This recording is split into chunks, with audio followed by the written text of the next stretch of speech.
Class 4, halfway point. We made it. Gets a lot easier from here. Any questions on what we've gone over so far? Any questions? No? Okay. Good morning. Between last class and today, you guys had chapter 4 in your book, in your yellow book to read. Chapter 4 was a little bit complex. There's a lot of content in there. It's all on body systems and what they're made of and how they work and what happens to that system as we age. It's a lot of material, and a lot of students get a little mixed up with, what do I need to know out of this chapter? So I gave you guys a pink study sheet for that chapter. After reading the chapter, if you're still a little bit confused, refer back to that study sheet, because I really did break down everything you need to know with that sheet. So page 184 was your test for chapter 4. And yep, that one, yep. So page 184 was your test. Answer key, of course, is on page 201. When I call your name, if you can tell me either how many you missed or your score if you did your computation. All right, Emily. Thank you. Michaela. Thank you. Tiana. Thank you. Mia. Autumn. Yenison. Ashley. Eliza. Ariani. Christina. Madison. Ashanti. Thank you. All right, does anybody have any questions on chapter 4? Anything I can help you with? The state test is not going to ask you the respiratory system is made up of, with a whole bunch of choices. That's not going to be on the state exam. That's not relevant to CNA.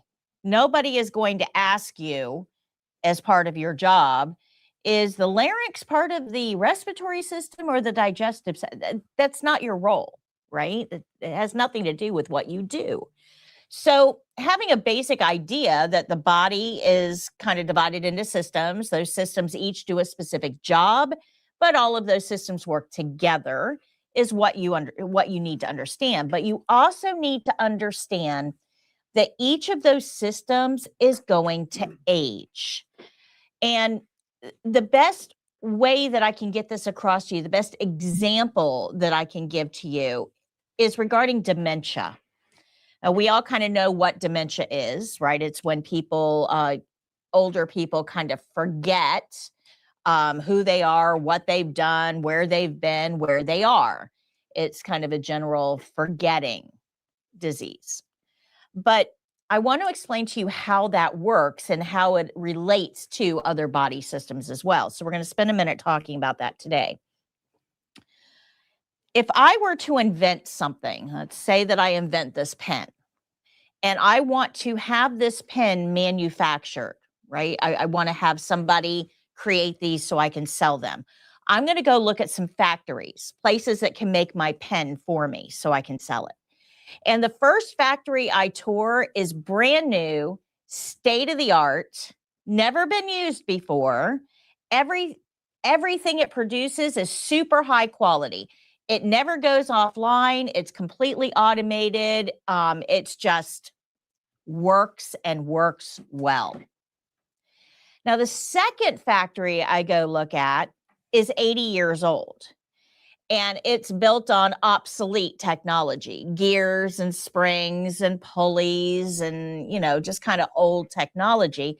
And unfortunately, the gears are rusted and missing teeth, and the springs, some of them are missing. And there's one whole trolley over there that's not even working at all anymore. And the pen that it produces is sometimes pretty good, as long as everything's working right. And other times, it's not producing any pens at all. It's just totally offline.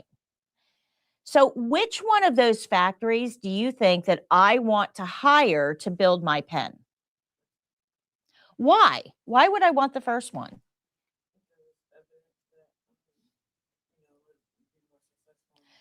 Okay, so it's going to be more successful. Yeah, the quality is there. It's consistent. It just works, right? I want something that works. Okay, your brain is a factory. It is a memory making factory. It is a factory. And when that factory is brand new, it works beautifully. Everything works. Nothing is old or broken down. It works. But that factory, just like everything else, is going to age. And when that factory is 80 years old, do you think it's going to work the same as it did when it was brand new? It's got some wear and tear on it. It's got some rusty springs. It's got some gears missing some teeth. And there's going to be some days it works just fine. And then there's going to be some days that it's not working at all. And this is why our patients, our older patients, can have no idea they just had lunch. They may ask you, when's lunch? And you're like, we just came back from the dining room. Don't you remember that? You know, I mean, you just sat down from lunch. Why are you asking me about lunch? But that same person can remember the shoes that they wore to a piano recital when they were 12. So how can you remember shoes and you have no idea if we had lunch? Well, it's because the factory that's making the memory has to be online. Does that make sense? So that factory that made the shoe memory, that was a brand new factory, great quality memories. Those memories are going to stick around for a very long time because they were made with a good factory. But the factory that needed to make today's lunch memory, yeah, it's completely offline today. It's just not working. And that's okay. Does that make sense? Good. So we have to remember that all of our body systems, every part of us ages. We don't really think about it that way. We see an old person, we think the shell is old. But it's not just the shell that's old. It's all the things inside the shell. And what do each one of those things do? And what's going to happen if that thing, that body system, that organ isn't working well today because of age? Does that make sense? That's what chapter 4 is all about. Is explaining that these are body systems. This is what happens when they age, and this is what could affect your patients. That's what we need you to know. So Eden says, thank you so much for everything. I passed all my written test and clinical. I just watched your video. It's helping a lot make me perfect. Thank you. Congratulations. Yep. Good job, Eden. It's not just about passing. It's about becoming the best CNA you can be. So good job for you. Great job. Great motivation. So does that help kind of put chapter 4 into perspective a little bit? Instead of trying to memorize this body system is made up of these organs, we don't care about that. What we need to know is body systems are made up of organs, but those organs are going to age. And how is that going to affect our patient? What should we expect? How can we best help them? And that's what I really need you to get out of 4. That's what the test also needs you to get out of chapter 4. How many guys watched the game show yesterday? Anybody? Anybody get a chance to watch game show? Okay. So in the game show, there's when you take the written test, there's 5 categories of questions on the written test. Okay. None of those categories. Now, remember, I'm a test expert. I understand the test plan probably better than anybody on this planet, including the people that make it. That test, when you look at all 5 categories of content in the test, not a single category, not a single subcategory says The CNA expresses knowledge of body systems and functions. Not a single category. So these are not the types of questions you're going to have on the test. But this is where a lot of students kind of go wrong. They start to study for the test and they immediately go to medical terminology, medical abbreviations, body systems and functions, right? They divert their learning to things that have nothing to do with the actual test because you don't know what's on the test. You have no idea. So you tend to study the wrong things. Now, there's a whole lot of practice tests on the internet, a whole lot of practice tests on the internet. And unfortunately, most of them are made by people who have no idea what's actually on the test. So this is something that you need to be aware of. If you go do practice tests, and I try not to be too negative about this, but I'm getting pretty negative because this is really irritating me. When you go onto a website, any website, I don't care what website it is, if you go onto any website, they are trying to get money from you. Do you guys understand that? Those websites do not exist for any other reason, including mine. When you go onto my website, I'm trying to get money from you. I'm getting money from you through ads. When you go onto my website, you see ads because it costs me money to host my site on a server. I have to have a way of generating some income to cover that, right? That just makes sense. If something is going to cost you money, you've got to have a way of recouping that money, right? Good. Makes sense economically. Okay, so every website out there operates the same way. They need money from you, either because they're trying to sell you something or because they're trying to show you some ads to get some revenue. Good? Okay. So the longer I can keep you on my site, the more ads I can show you. That means the more money I can make, correct? Okay. So be aware of this. What's nobody really talks about this. I think we should be talking about this. I think that everybody should understand this is a transactional relationship. So if I show you a whole bunch of questions that you can answer very easily, you will automatically think, okay, I'm ready for the test, and you're not going to come back. But if I show you questions that are way beyond your scope, that you have trouble answering, you will begin to doubt that you are ready for the test, and you will keep taking the tests. You will keep studying. You will stay on the site. How does that benefit me? I get more money. So you have to be careful. There are a whole lot of test sites out there, practice test sites, that have questions that have nothing to do with your scope of practice. They are showing you questions way beyond what you need to know.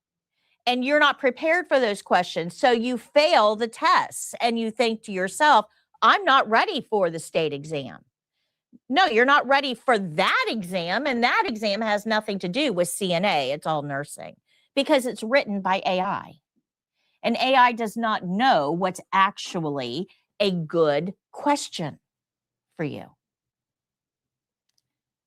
You really think there's a live person creating those questions? No. So be careful about the content that you consume online because it may not be relevant and you don't know enough to be able to judge whether it is or not. Does that make sense? Good. So I went on one of these sites the other day and I was looking through some of the questions. And one of the questions on there is what is an example of a multi-drug resistant organism? That was a question. And the answers were hepatitis B, HIV, TB, and MRSA. Now, you all are looking at me with a blank stare like, I don't know. We didn't go over that. And we're not going to go over that. Do you know why? It's not relevant to CNA. But if you got that question on a practice test, you would automatically start to think, okay, here's something that I didn't learn. It's going to be on the test. I'm not ready for that. I need to start studying for that. So now you're focusing your time on a topic that has nothing to do with what's really on the test. But worse than that, this is why I think it's criminal. Worse than that is it affects your self-confidence. And there's a lot of people who decide not to take the test because they failed a practice test online that has nothing to do with the actual test. And that's sad. These are people that would probably be fantastic in a clinical setting, but they opted not to test because it hit their self-confidence. Let's not do that. Be careful. Okay? Everything you need to know, I'm covering. I'm covering in great detail. If I don't cover it, it's not relevant to you. Now, those things are going to be relevant to those of you who move on, who go into nursing or higher level medical care.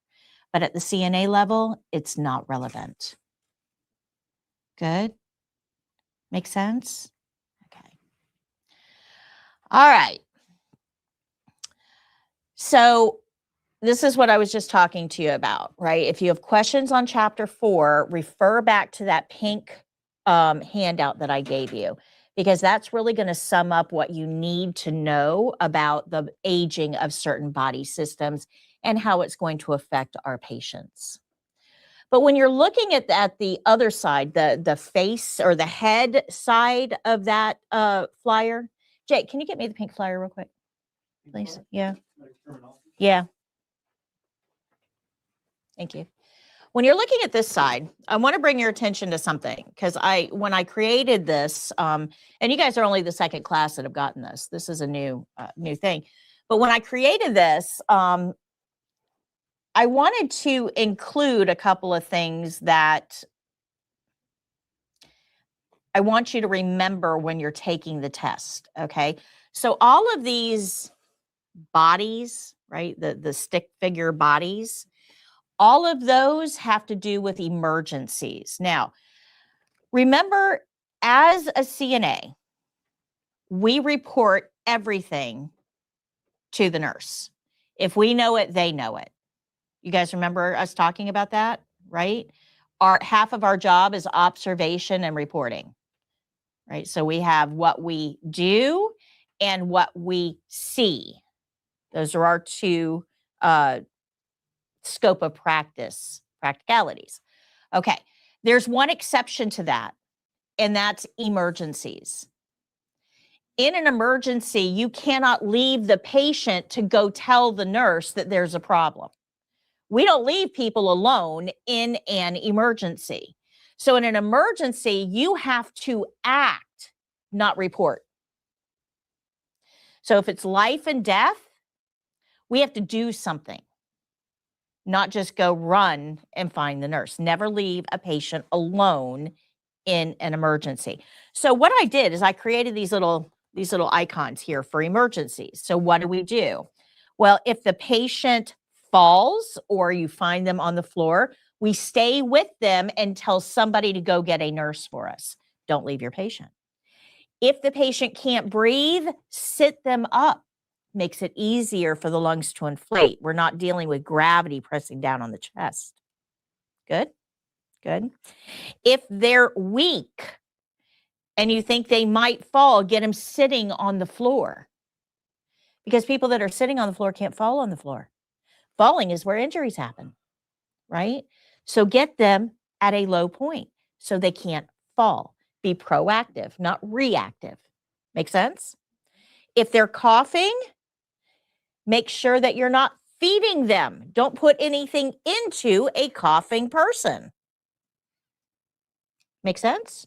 Because that's aspiration risk. Good? Good? Okay. If they're sick, We want to turn them on their side or sit them up. Don't let them lay on their back. They can aspirate.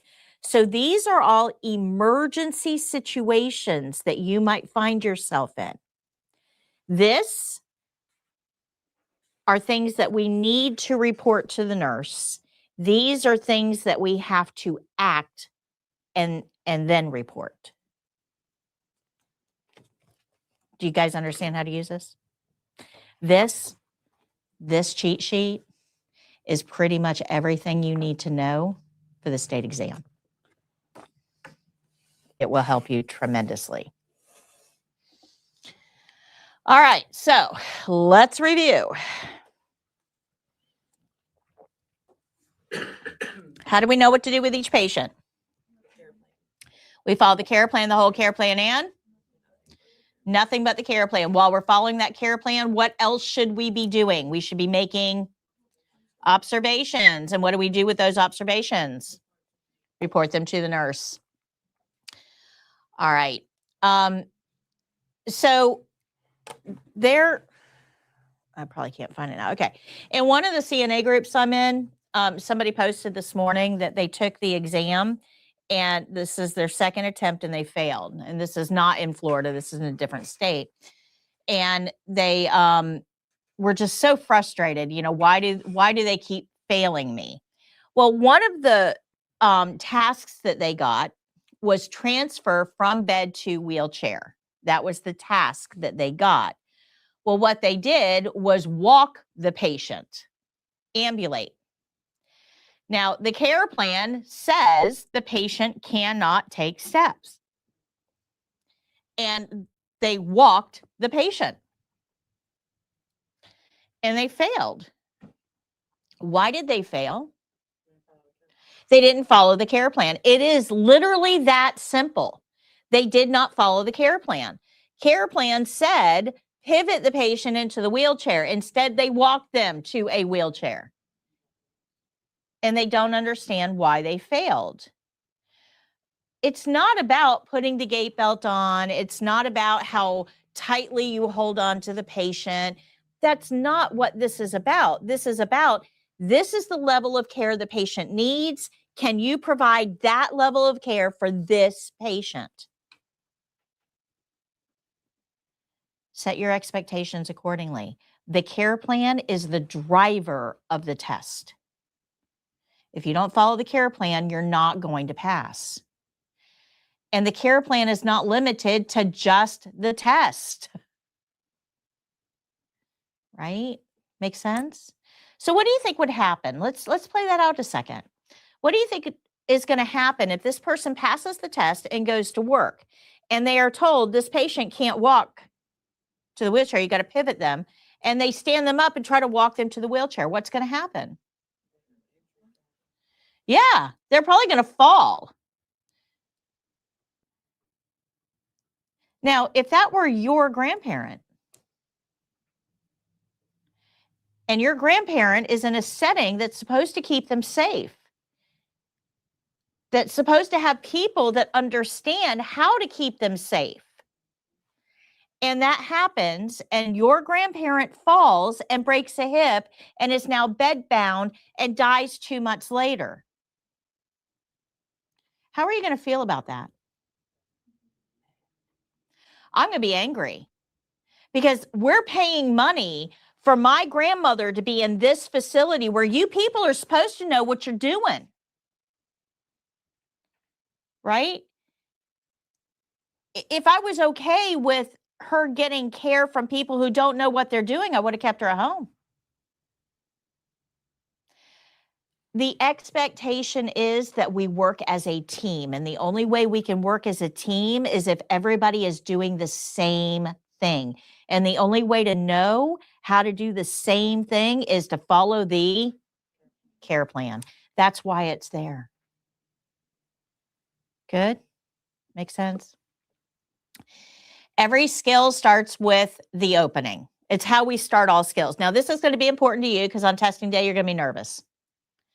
When it comes to your time to test and they hand you that care plan, your brain is going to frizz out. I mean, it's just going to go, ah! I'm testing. Oh my gosh, it's real.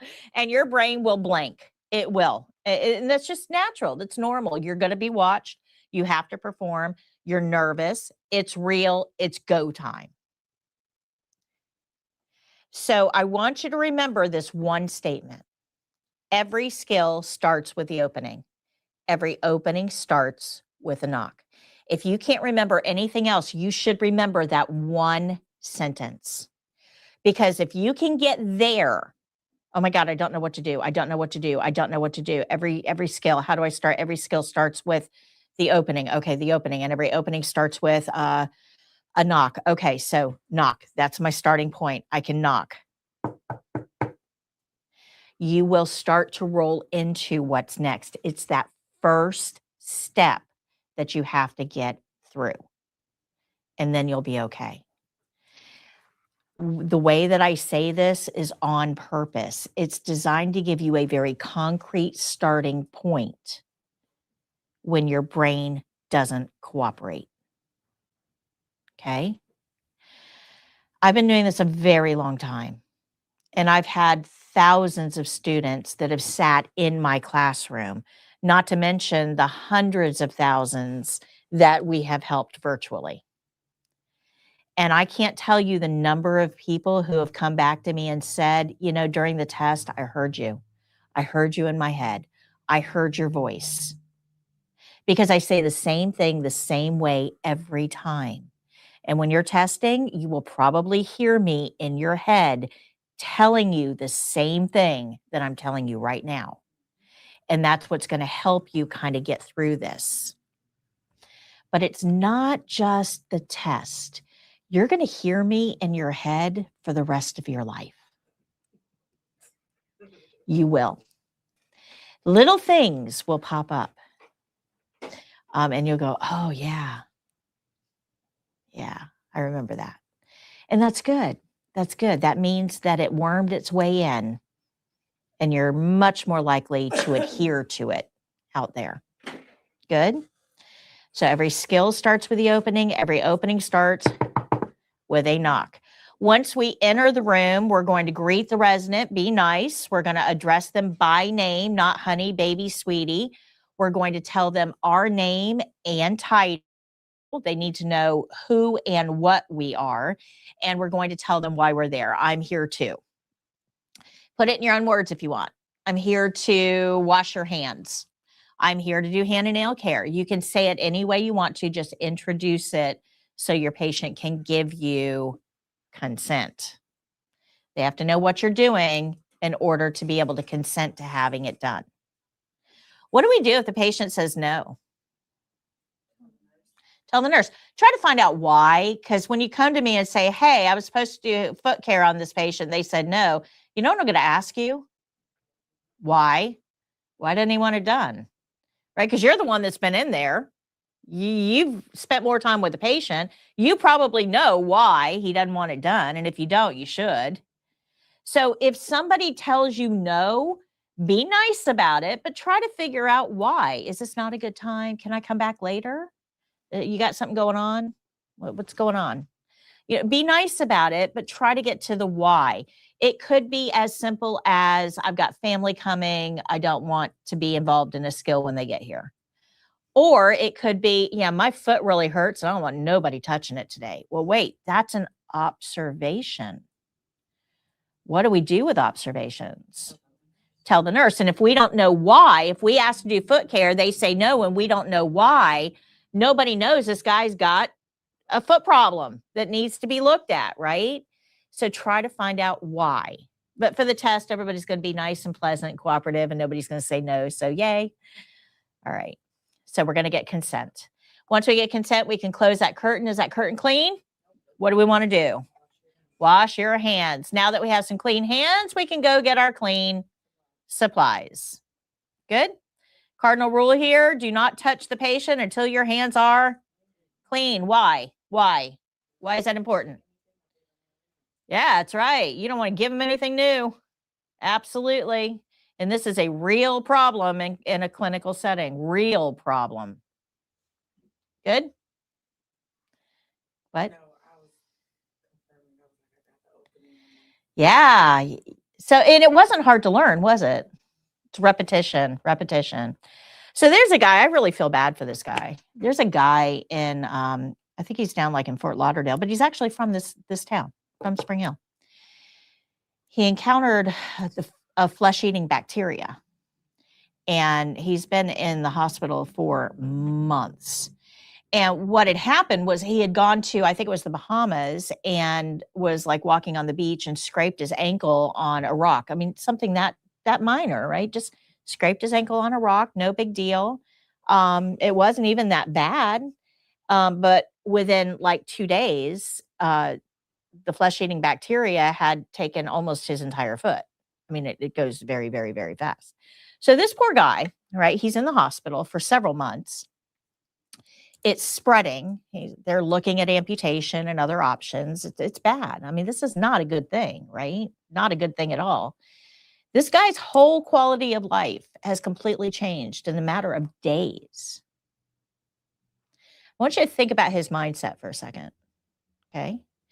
Now, imagine that the staff that's taking care of him, right? He's really, really concerned about, am I even going to survive this? Much less, am I going to be able to go home with all of my extremities? This is like life altering. Now, imagine if on top of that, we give him C. diff. Right? So he's laying there in bed. He's got this horrible infection that had spread to other extremities, right? So he can't really even get out of bed to go to the bathroom, and we give him unending diarrhea. How nice are we? Pretty much just killed him right there. Absolutely. Absolutely. So when I say that, we got to be careful not to give people things that they don't come in with, this is what I'm talking about. This is serious.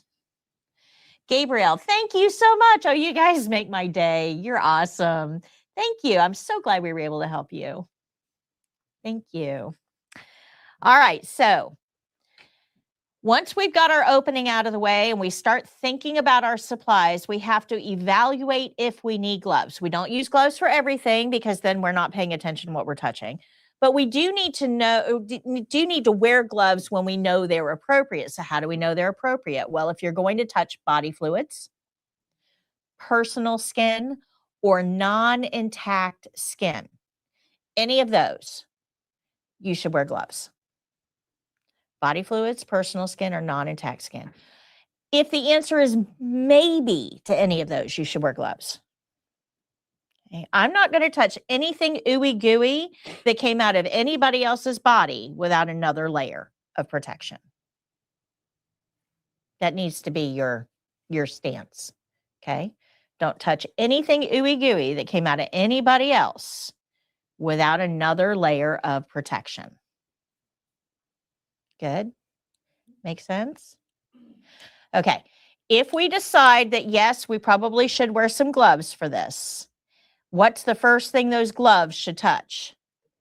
The patient, not the supplies, not the bed, not the toothpaste and the cap, the patient.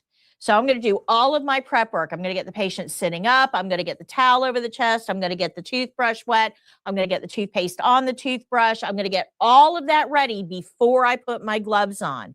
Because once I get those gloves on and I pick up that toothbrush, I'm ready to start brushing. And I kept those gloves clean during my prep. Good. Now, once we've touched that patient, those gloves are soiled. We have to be careful about what we're touching in the environment. Now, I wrote a question specifically for you guys in yesterday's game show.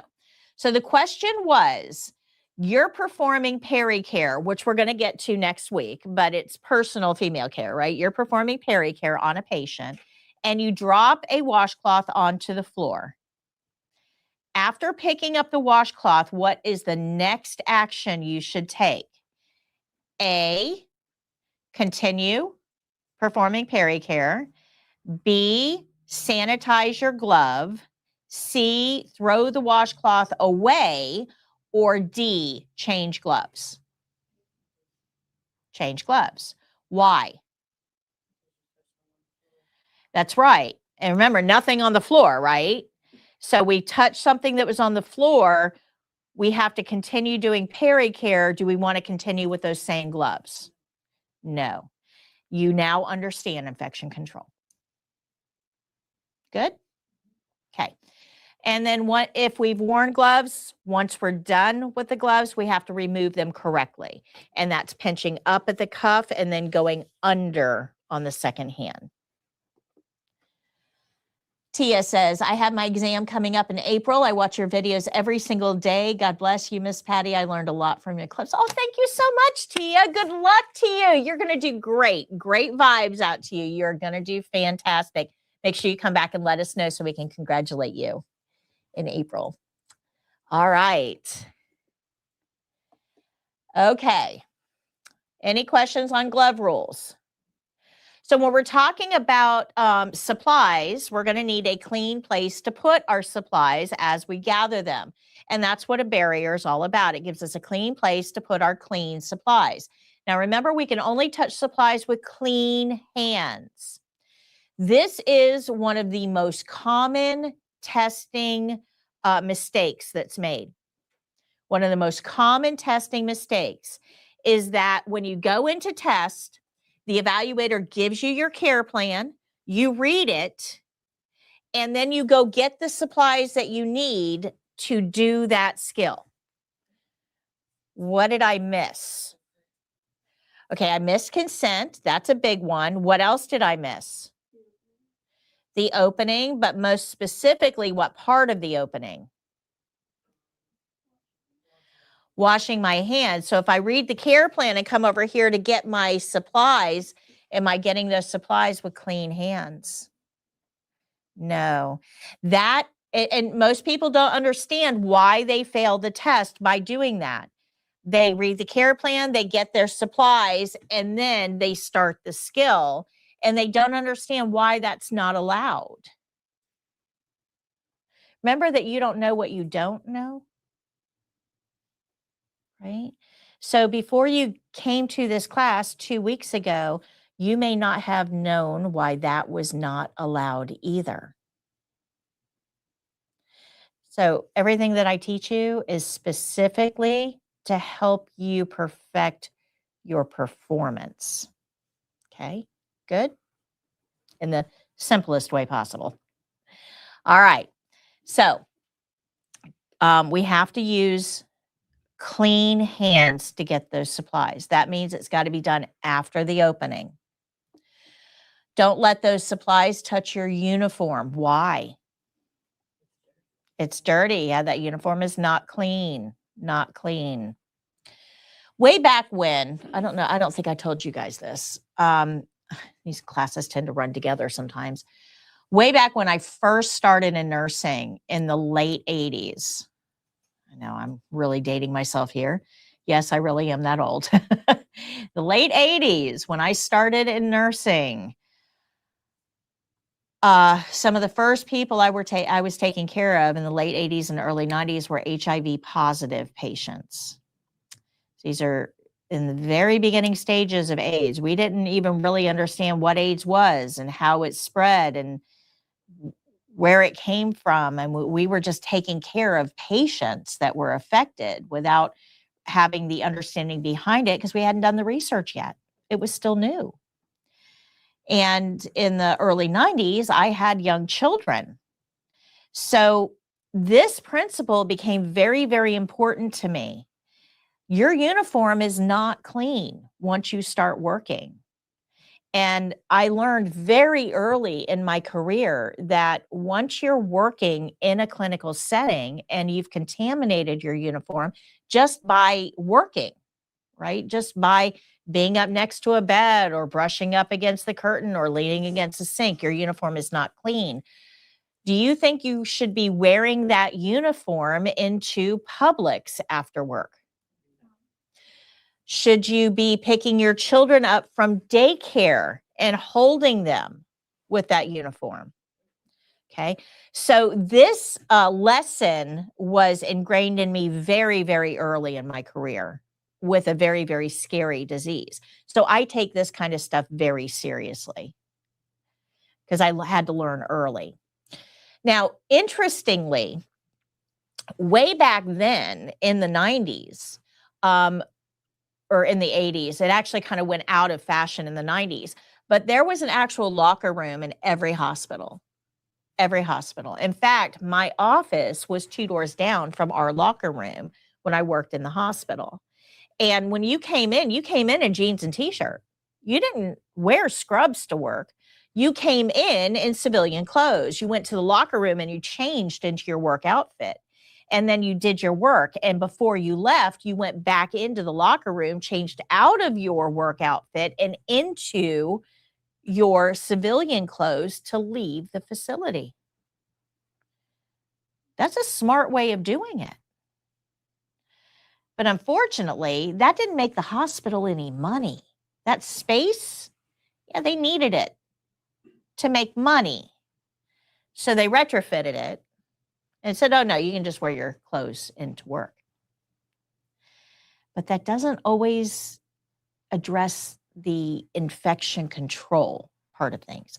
So then what we did, here's a little history lesson for you, is, okay, if you're going to wear your scrubs to work, at work, and out of work, then we probably need to cover those scrubs up when you're not in work, right? So that anything that you came into contact with, let's cover it up for you to go home.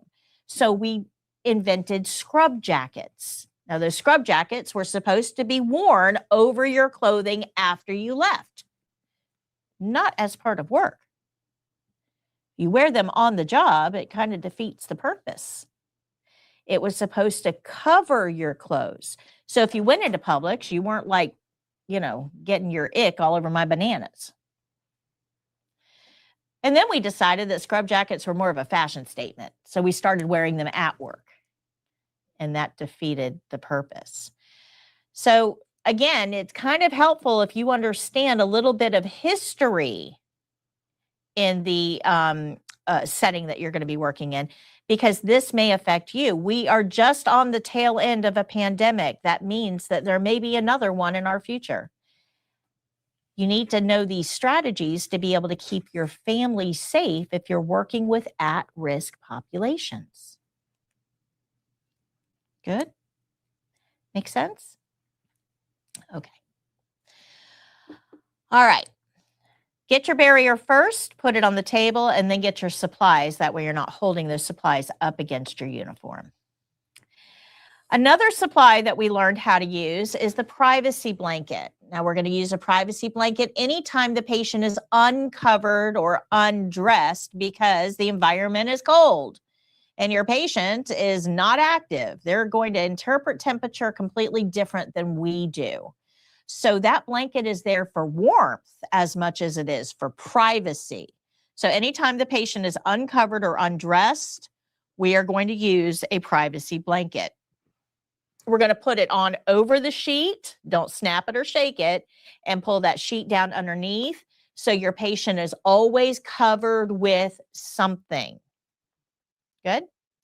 And then at the end of the skill, when we're all done, you don't want to take that privacy blanket away with soiled gloves because you're going to have to pull that sheet up at the same time. You don't want to touch the sheet with those soiled gloves. Good? Good? All right. We also learned about linen rules. Linen rules are mainly repeats of what we've already learned. Things like your linens can't touch your uniform. Things like we don't snap or shake linens. Things like you have to have clean hands to get your linens. But then we learned a few new ones, like clean rolls toward me, dirty rolls away. That tells us how to change things under the patient effectively. We also learned that nothing goes on the floor, ever. Anything. Not clean, not dirty. The floor is lava. Okay? Nothing goes on the floor. And anything we take and don't use, we're going to discard. Don't leave it in the room for later. You can't trust anything that's been out of your sight. Good? Then we learned a little bit about bed safety. Like, we're not going to have side rails in all settings. Side rails are actually considered a restraint. We need a doctor's order to use them, but we don't need them to keep our patient safe. As long as the patient is in the middle of the bed at all times, they're safe. So how do we get a patient in the middle of the bed if we're turning them on their side? Well, we have them scoot toward us and then roll them away from us. That way, after the roll, they're in the middle of the bed. Good. We always do this turning the patient away from us. We remain behind, the patient's behind. Don't roll a patient towards you. You never want a patient to be eye level with your crotch. It's that simple. And our cardinal rule here is the patient must always be in the middle of the bed. So at the end of every skill, I want you to take a step back and look at the patient. Do they look comfortable? Do they look like they're too close to the edge of the bed? How do they look? Okay. It's always about the patient. We learned how to wash stuff. Whoops. We learned how to wash stuff. And we're going to wash several things in this class. So these rules you're going to see over and over and over again. But one of them is we don't put soap in the basin because we need water to rinse with. So basins are no soap zones. Put soap on your wet washcloths. Good? All right, we're going to use a paper towel to turn the faucet on. And we're going to check the water temperature. It should feel warm, not hot, not cold, just warm. And we're not the only ones checking it. So is the patient. Now for the test, that evaluator will probably stick their hand in your basin to check that water temperature. So this is not a pretend skill. You're really going to use water, and you're really going to make sure that water is warm, because if the evaluator sticks their hand in that water and it's cold, you're not going to get that check mark. Okay. We're going to cover this principle in just a little bit. Whatever we wash, we rinse. Whatever we rinse, we dry. Change the water if it gets cold or soapy. Just be aware of the time. For the test, you should not be taking long enough on any skill for that water to get cold. And as long as you're not putting soap back in the basin, this should not apply to you. Just be aware. And make sure you're using a barrier on the table. And if you're working on the bed, we're protecting the sheets. Don't leave your patient in wet sheets. Ew, how gross is that? Can you imagine laying in bed and having the sheet under you wet? Yeah, that's just not going to be restful at all. All right. And then if we use lotion, we warm it up first and wipe off the excess. If we've used basins for anything, any type of basin, we have to clean it the same way. For the test, we rinse it, we dry it, we store it. That's all we have to do for the test. But we're going to be a little bit smarter than just the test for this. We're going to dump it wherever it normally goes. If it's saliva, it goes in the sink. If it's bathing water, it goes in the sink. If it's urine or feces, it goes in the toilet. Where does it normally go? And then you're going to rinse your basin and dump that rinse water wherever you dump the stuff. Good. Then we'll set it down and we'll spray it. Once we spray it, for the test, we skip the spray, but we're still going to set it down. And then we're going to pick it up with a paper towel. We're going to dry the inside with a paper towel. We're going to dry the outside with a paper towel, and then we'll throw those paper towels away and get a clean, dry paper towel to open the drawer with to store our basin. Right. So those paper towels are just barriers. Yep, just barriers. Good? Same thing when we're changing the linen, right? When we take the blanket off. So when we take the blanket off, we're going to take our gloves off first. Don't have to wash your hands yet because still patient cooties. Same patient cooties. Don't have to wash our hands yet. We take our gloves off. We pull the sheet up and take the blanket off. We do our closing and then we wash our hands. Okay. Good. Good. All right. And then we have our closing. This is how we end every skill. Lots of C's here. Clean and safe environment. Make sure the bed is in the low position. Ask them if they're comfortable. Remember, the test needs to hear this word. Are you comfortable? But we're also going to address preferences, which is part of emotional comfort. We're going to make sure they're covered, either with a sheet or clothing, no knobby knees. We're going to open the curtain There's another C, and give them their call light, another C, all of those C's. We don't care what order you do them in, just get them done. Once you've done all that, you're going to go clean your hands though. And then if we have to chart, look at all those C's. If we have to chart, we would do that after we clean our hands. But we have this principle here that we have to end skills or end skill with clean hands. So what's the very last action we have to do? Wash our hands. So if you chart, you're going to wash your hands again. Good. All right. We learned how to wash our hands. We're going to wet our hands, get some soap. We're going to rub them together for at least 20 seconds minimum, and then go to our nails, rinse, dry, and then turn that faucet off with a clean, dry paper towel. We learned how to take a pulse. A pulse is a measurement of how many times the heart beat over 1 minute. We're going to count as long as the care plan tells us to.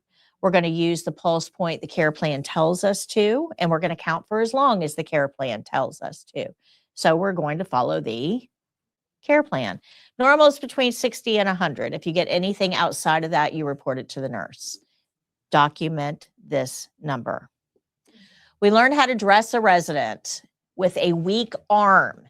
So you want to minimize exposure, right? We're going to pull the curtain. We're going to use a privacy blanket, but we're also going to get our stuff, our clothes, before we undress the patient.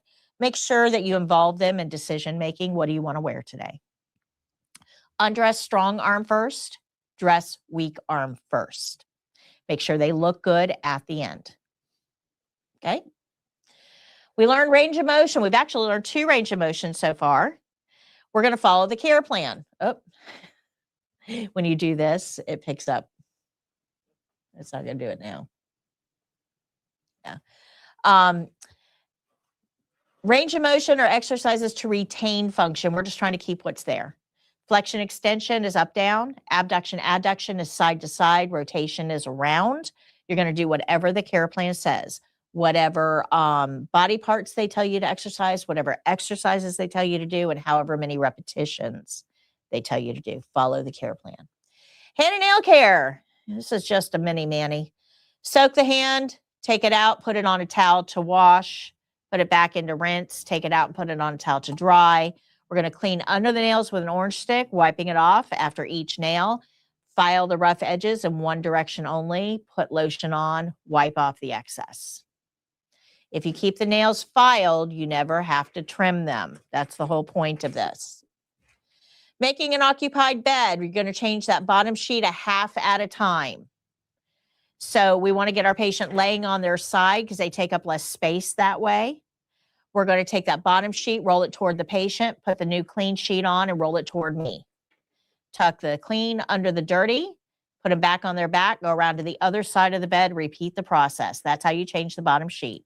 Put the top sheet on, get the corners under the mattress. Hospital corners is best, but get the corners under the mattress if any way you can.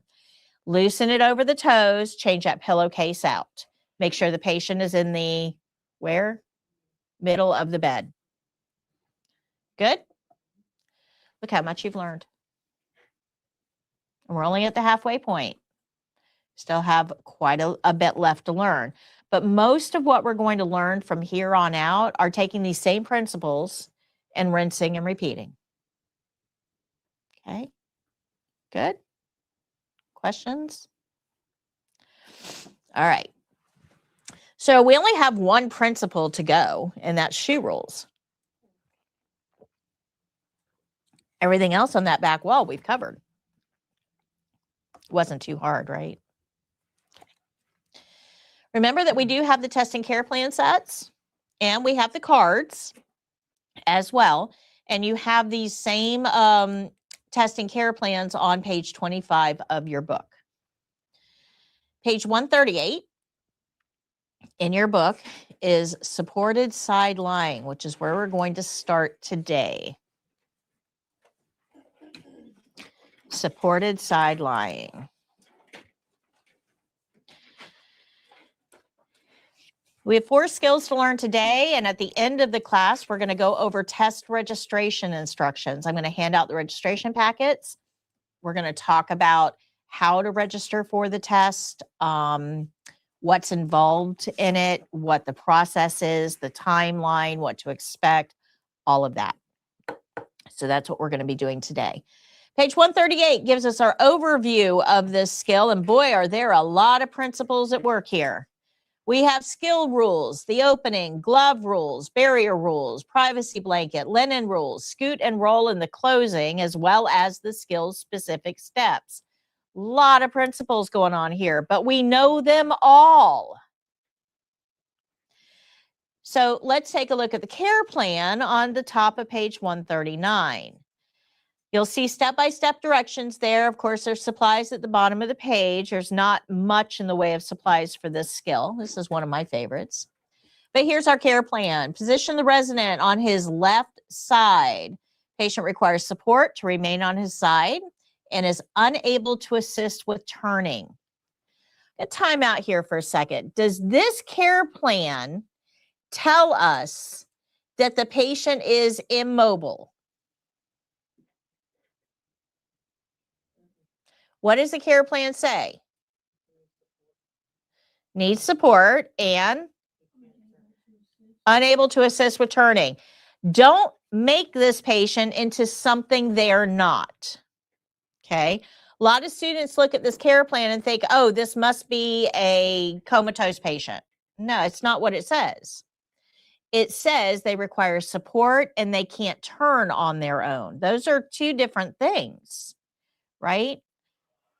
Immobile and unable to turn on their own is two totally different things. So let me give you a patient scenario that would fit this.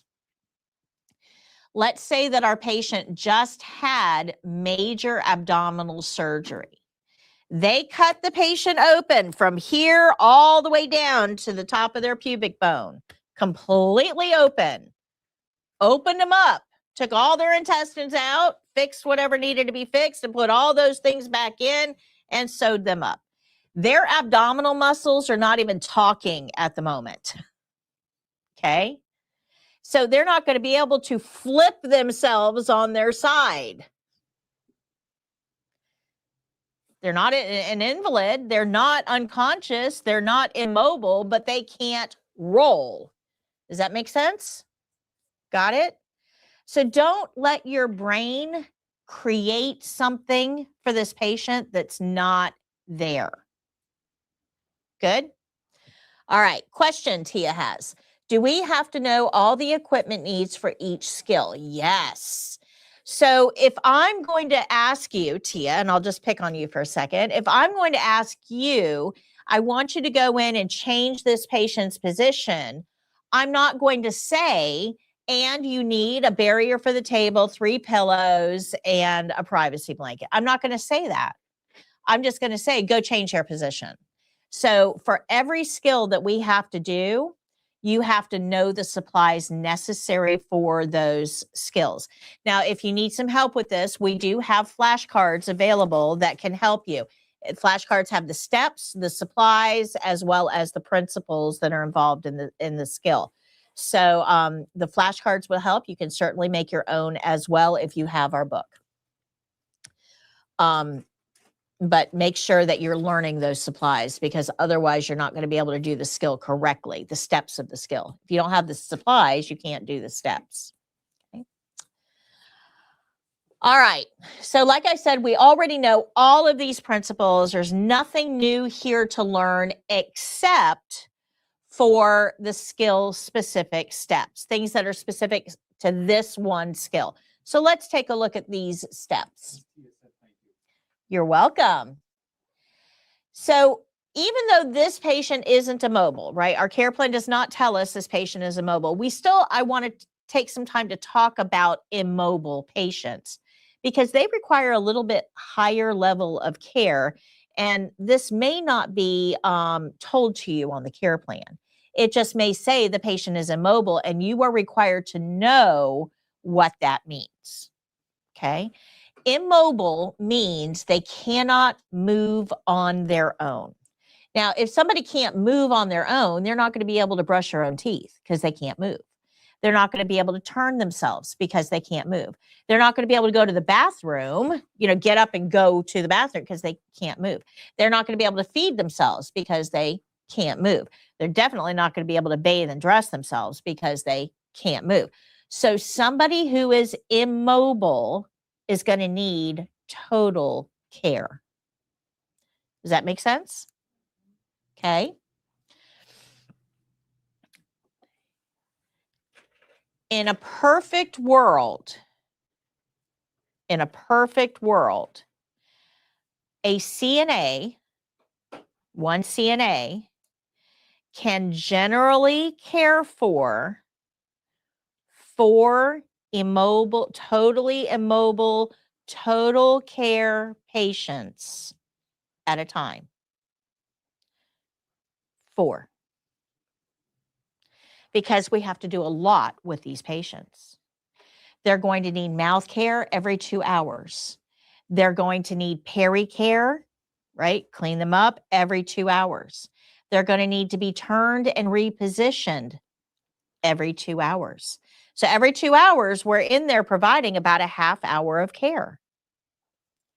Well, how many half hours are in 2 hours?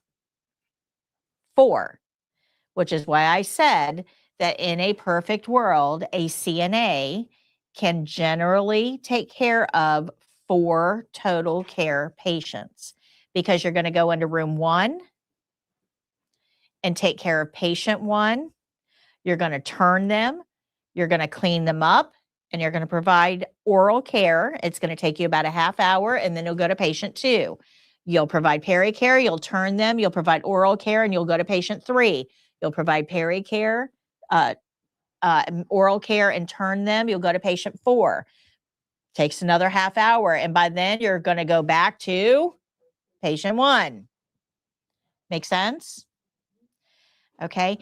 If you are working in a setting that has you taking care of more than 4 total care patients, you need to talk to the nurse, because that you're not going to be able to perform all the care that's going to be required for each one of those. Does that help you answer your question? Okay. All right. So understand that immobility requires a much higher level of care. It requires that we do a whole lot with these patients. It also tells us that these patients are going to have a lot going on with them, because immobility affects more than just their ability to move. When we have a patient who is stuck in bed and they can't move on their own, it affects every single body system, right? We just learned about all the body systems in chapter 4. But some of the things that immobility does is it slows down digestion. And most people don't really think about this. But your intestinal system, particularly your small intestine, where most of the absorption happens, is a smooth muscle. It doesn't move on its own. It really is just kind of a tube that just lays there. And the food kind of has to move through it. It doesn't move the food has to move through it. Does that make sense? So how does that happen? If it doesn't really squeeze, it squeezes a little bit, very ineffective. If it doesn't move food itself, it relies on your abdominal muscles to move the food through the small intestines.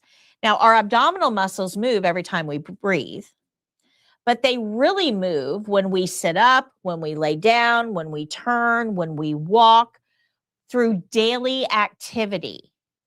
That's how food moves through your digestive system. So if we have this lady laying here and she's not moving at all, because if she does, I'm out of here. Okay. She's not moving at all. She's just laying there. That food is not moving in her digestive system hardly at all. But what do you think is going to happen to the food if it doesn't move? Yeah, she's going to get constipated in a really big way. Food's not going to move very well. She's also probably not going to absorb the nutrients that need to be absorbed. So she's going to be suffering from malnutrition. Make sense? So boy, immobility does not sound like a good thing, does it? Now that's just one body system. We got a whole lot more to go. Your lung volume actually gets affected because your diaphragm has to be able to relax and contract to push air in and out. Now that's easier when you're sitting up. When you're laying down, we got gravity pressing down. So our diaphragm isn't really going to be as effective at getting all the air out and opening up our airways to get all the air in. So we have ineffective gas exchange. They're not breathing all that well. Secretions are going to start to harden because they're not moving. And we're at risk for things like pneumonia. That's not a good thing. Make sense? We also have decreased bone density. This one surprised me when I learned it in nursing school. What does that have to do? If they're just laying in bed, how does that affect their bones? I mean, what happens here? Well, remember when I said with the intestines, they're not absorbing well, right? Malnutrition. Well, one of the things that we need is calcium. Calcium actually affects how your heart beats. It affects your heart rhythm. Surprising, right? But you have to have the right amount of calcium for your heart to beat properly. So the body is going to protect calcium levels at all costs. And the way that the bloodstream makes sure there's enough calcium in it is it mines it from your bones. Right? We got calcium stored in the bones. We don't have enough calcium in the bloodstream. We're going to put on our little miner hats, pick up our pickaxes, and we're going to work. And bones actually look like this when you have osteoporosis, osteopenia.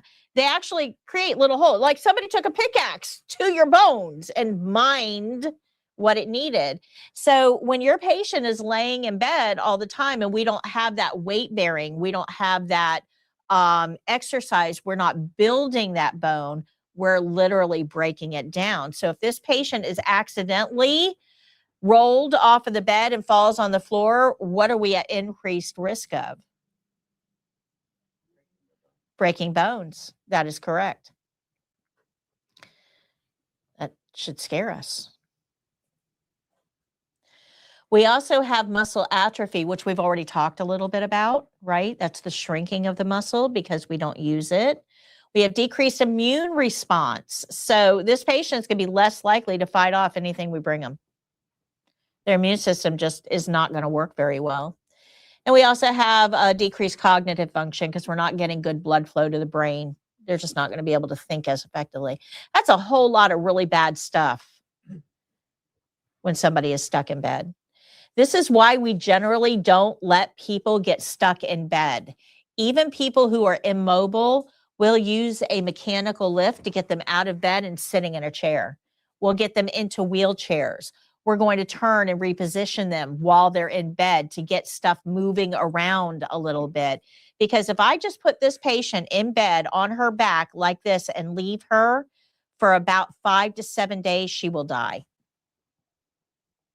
That's all it takes. You put an immobile patient in a bed and you completely ignore their mobility concerns, they'll die in 5 to 7 days. They'll either get horrible bed sores that are going to get infected. They're going to, their kidneys will shut down. Their digestion system will slow down to the point that they become constipated and end up with a sepsis infection, or they develop pneumonia because of the lack of mobility in their lungs. 5 to 7 days is all we need. So that's a bad thing.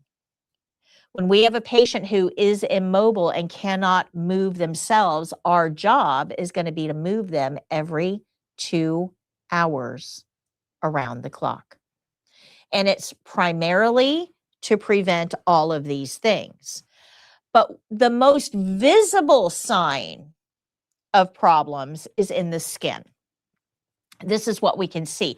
We can't see pneumonia. We can't see constipation. We can't see muscle atrophy. We can't see decrease in bone density. We can see the effects on the skin, though. So that's the one that we tend to focus on because it's visible to us. And it will surprise you just how quickly this happens. When you are laying in a position, all of your body weight is pressing down onto that point. Okay. So if I put my hand on this table and I press down, all of that force is centering right here where it meets the table. Everybody got that visual? Same thing when your patient's laying in bed. When they're laying in bed, all of their body weight is going to be centered on that one point where it meets the mattress, okay, that part of the skin. Well, why does this matter? Well, we're going to do an experiment here in this class together to show you what happens and how quickly it happens. So for the next 2 minutes, I want you to take one of your hands and put it underneath your leg. I want you to sit on one of your hands for the next 2 minutes while I explain this. That doesn't sound like very long, does it? Yeah, you guys are going to be wanting to pull your hands out before the 2 minutes. Just bear with me, okay? I want you to play along because this is a really neat experiment. It's going to show you something. All right, so we have this point where your body meets the surface you're laying on, and it's going to be more pronounced at places where bones are present. So the back of your head, your shoulder blades, even your elbows, your hips, the back of your legs, your heels, everywhere where there's a bone that's pressing down onto your skin, that's going to provide an area of increased pressure. Okay, so we have a bone pressing down. Well, in between that bone and the skin is going to be muscle and blood vessels and fat and all kinds of stuff. And all of that stuff is going to get compressed by that weight. Does that make sense? Well, one of the things that we look at are the blood vessels, because blood vessels are straws. And if you crimp down on those blood vessels, just like if I crimp down on this straw and I pinch it together, nothing's going to get through. So when we have areas of pressure pressing down onto blood vessels, it's interrupting the blood flow. Now, there's a principle here. Anytime blood slows down or stops, it clots. So what is our patient at risk of? Blood clots, just by not moving. They're at risk of blood clots. But there's also another problem here, because any area that goes without blood flow is eventually going to die, right? All of your cells need blood flow to survive. If we crimp off the straw and we don't have blood flow, we're not going to be able to get blood to the areas past, and those areas are going to die. Does that make sense? Does not sound like a good thing, does it? All right. So we have the bones and body pressure pressing down, crimping down those blood vessels. But let's talk about what's pressing up from the bottom. If it's a flat surface like this, that's bad enough, right? But if I have folds, right? If I have some wrinkles here, if I have some foreign objects under that pressure, these foreign objects are going to press up from the bottom. So we have weight pressing down, we have foreign objects pressing up, and the part that's trapped in between is skin without blood flow. This is how pressure ulcers, pressure sores develop. Does that make sense? Good. So the skin that's caught in between is at risk, just simply by being there. So pull your hand out for a second, and I want you to take a really good look at it. Do you see color changes in your hand? Look really, really closely, really closely. Can you see the pattern of your clothes or the seat imprinted in your skin? That was 2 minutes. That was 2. Yay! That was 2 minutes. Now imagine You leave your hand there without moving it for 2 hours or 2 days or 2 weeks. How deep do you think those lines are going to get? They're going to get deep enough that they eventually cut the skin. And that's what a pressure sore is. Does that make sense? Probably something we want to avoid, right? So anytime our patient is immobile and can't move on their own, we're going to have to turn them and reposition them at least every 2 hours around the clock to try to prevent this from happening. Good. This is probably one of the most important tasks a CNA has, because if you leave an immobile patient in that position for more than 2 hours, you risk killing them because of all those other things that we talked about. I have seen in one shift, just one shift, 1 8-hour shift, a patient develop a bed sore so deep that we could see the bone. In one shift, because a CNA did not turn that patient. That's neglect. That's totally on us. 100% on us. There's no other force that can take that guilt away from us. That is 100% on us. All pressure sores are caused by staff. They're caused by staff neglect. So we've got to make sure that we understand the mechanism here and why what we do matters. Good. And if you think, you guys ever get a paper cut? Anybody ever have a paper cut? How bad do paper cuts hurt? Yeah, for something so small that didn't even really cause blood, right? It's just like 1 or 2 layers, right? And they still irritate you, like you feel it when you touch it. Now, imagine how much that wound would hurt if it was deep enough to go all the way to your bone. Pressure sores can take months to years to heal. One shift to form, months to years to heal. And the whole time that patient is in pain. The whole time. And unfortunately, our medical system is what it is, and we don't treat pain all that effectively anymore because we don't want them to get dependent. So we give them a pressure sore. We have to take months to years to heal that pressure sore, and along the way, we tell them, well, sorry, buck up. It's no wonder that patients don't want to go into nursing homes. I wouldn't. Make sense? We got to do better, guys. We got to do better. All right. This is why you change position frequently. Even if your brain doesn't know this, your body does. Right now, sitting in this chair, you do not come into this room, sit down, and stay perfectly still for the 4 hours we are here. You bounce, you sway, you shift position, you move around, you move your legs, you cross, you uncross. You are constantly moving. I love these, these kindergarten teachers who say things like, I work with a bunch of people who can't sit still. Well, yeah, you don't sit still either. You just aren't aware of it.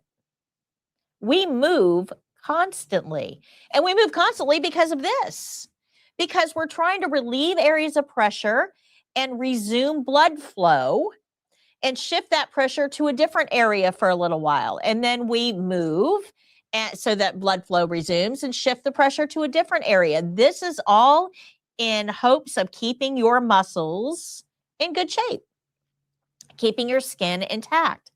But this isn't just when we're conscious, and this is interesting. This isn't just when we're conscious, right? We all kind of know we move around while we're awake, but you also do this while you're asleep. When you go to sleep, you don't lay down in bed and wake up in the exact same position. You lay down, you go to sleep, and you toss and you turn. You stretch, you kick that leg out, you pull it up, you bring your arm, you put it under your pillow, you roll over. You are moving throughout the night, even when you're sleeping. And it's all because we're trying to restore blood flow to areas and shift the pressure to others. And it's so that we prevent these problems, these effects.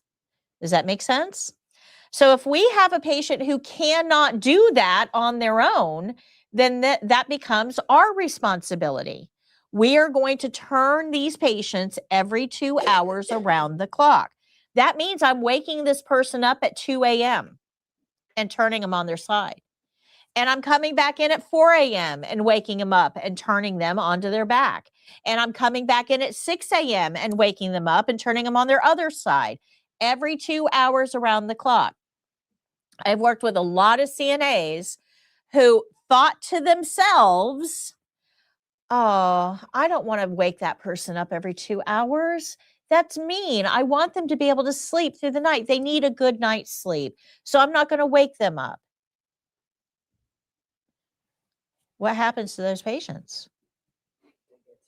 They get bed sores. That's right. So here's a CNA who thought they were doing a good thing, letting that patient sleep through the night. That patient's not going to get a good night's sleep for the next 3 years because of your actions. Wake them up every 2 hours and turn them. It's required.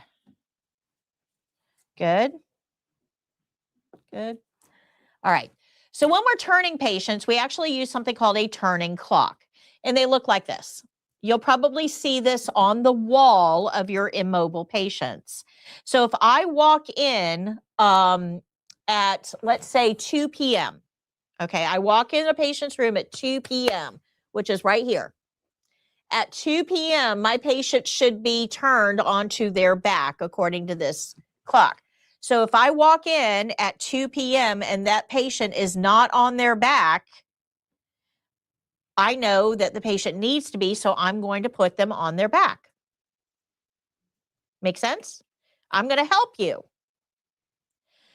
But I also, if I was just in there and the patient was on their side, and I was in there 2 hours earlier and the patient was on their side, and I was in there 2 hours earlier and and this is not being followed, I know my CNAs are not doing a good job. So this helps keep everybody on the same page, but it also helps us identify when things are not being done. Make sense? Good. All right. So when we're turning a patient, we go from their back to their right side. 2 hours later, back to their back. 2 hours later, left side.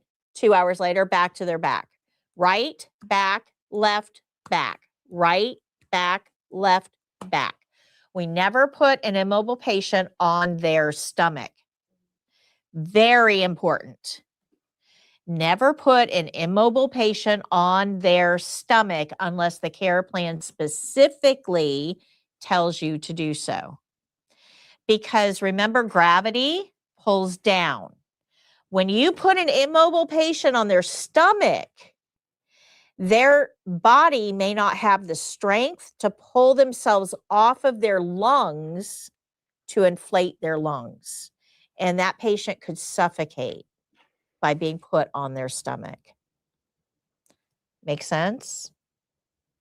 Now, there are some situations where, as a nurse, I know that being on their stomach would benefit them. So those care plans would tell you to make sure the patient is in a prone position every couple of turns. We always follow the care plan because that care plan is developed specifically for that patient. I have a lot of assessment I need to do to figure out which patients that will work for and which ones it won't. Good? Good. All right. So remember, scoot and roll. Your patient has to be in the middle of the bed at all times. You guys remember that? All right. So if this skill has us turning our patient on their side, that means that we're going to scoot them toward us first and then roll them on their side. Now, remember this patient, our care plan said cannot turn without assistance. They need some help to turn. So that means I'm going to have to roll them over. Now, if I've got working on somebody that's small like you, I can just put a hand on the shoulder, one on the hip, and turn them over because you're small. You don't weigh a whole lot. That's not going to be too hard. But if I'm trying to work on somebody my body size, I'm quite a bit bigger, and it's going to take a whole lot of effort. If I'm putting a hand on the shoulder and one on the hip, and I'm really trying to push them over, I may not have enough upper body strength to do that. So there is a way to prepare a patient for turning that reduces the stress on you and them. Make sense? Okay. So remember that had to be in the middle of the bed. So we're going to have our patient scoot toward us. Our care plan does not say they're immobile. You guys remember that. It just says they cannot turn on their own. But I can ask them to scoot. Can you scoot toward me? Now, if they can't scoot, or my care plan says they can't scoot, I can use a draw sheet. Draw sheet's just a sheet folded in half lengthwise, long ways. Underneath the patient, I use as a sling. And I take the draw sheet and I pull the patient toward me. And now they're close to me on the edge of the bed. If I don't have a draw sheet, I can move them in segments: head and shoulders, torso, hips, legs. Good? I'm going to use whatever method my care plan tells me to. In this case, I can just ask the patient, can you scoot toward me? After they scoot toward me, I've got to roll them into the middle of the bed. But the problem is, there's a draw sheet. The problem is, the patient can't roll on their own. The problem is that I want to do this with as little stress on the patient as possible. So I'm going to use this method to prepare my patient for the roll.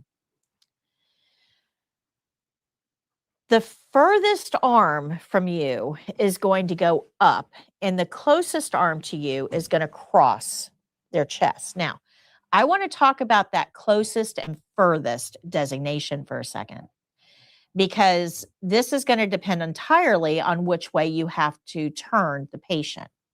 So if you look in your book on page 139, at the top of the page is the care plan. Which side does this care plan tell us to turn the patient onto? Tells us to turn the patient on their left side. Now, if you remember what we've learned up to this point, we always roll the patient away from us, right? We learned that? So if I have to turn the patient on their left side and I have to roll the patient away from me, which side of the bed should I be on? The right side. Guys, figure that out? Good? So I would be on that side of the bed, get the patient to scoot toward me, and then I'm going to roll them away from me so they're facing this way. We have to know that before we can do this. Because if I'm on this side of the bed and I put the closest arm up and the furthest arm over, that's not going to work, right? I have to be on the correct side of the bed, facing away from, so they're rolling away from me for this to work. So I'm going to get myself on that side of the bed. I'm going to put the farthest arm up and the closest arm over, so they look like this. Now, if my care plan told me to turn the patient on their right side, which side of the bed would I be on? I would be over here. In that case, furthest arm up, closest arm over. So if I'm turning them on their right, they'll look like this. If I'm turning them on their left, they're going to look like this. Make sense? Good. Okay. So furthest arm up, closest arm crosses, and then we're going to go down to the legs. Closest knee, I'm going to bend it and put the foot flat on the bed. The furthest knee is going to be angled out. So they look like that. So arm up, arm over, knee bent, knee angled. And when I do that, the patient is already half on their side without any stress on them. I didn't push, I didn't pull, I didn't finagle, I didn't force. I'm moving their extremities and their torso is going to follow. Once I get them in this position, arm up, arm over, knee bent, knee angled. Once I get them in that position, I can put a hand on their shoulder and one on their hip, and it takes no effort at all to turn them on their side. It reduces the stress on you, but more importantly, it reduces the stress on the patient. You can turn somebody 3 times your body weight using this method with no problem. No problem. Okay, good, good. Once we get them turned on their side, once we get them in that position, and remember they should be in the middle of the bed after the turn, I'm going to take a pillow behind their back and we're going to put it in a roll. So the pillow should actually look like it's rolled. The way I do that is I tuck one edge in under their body.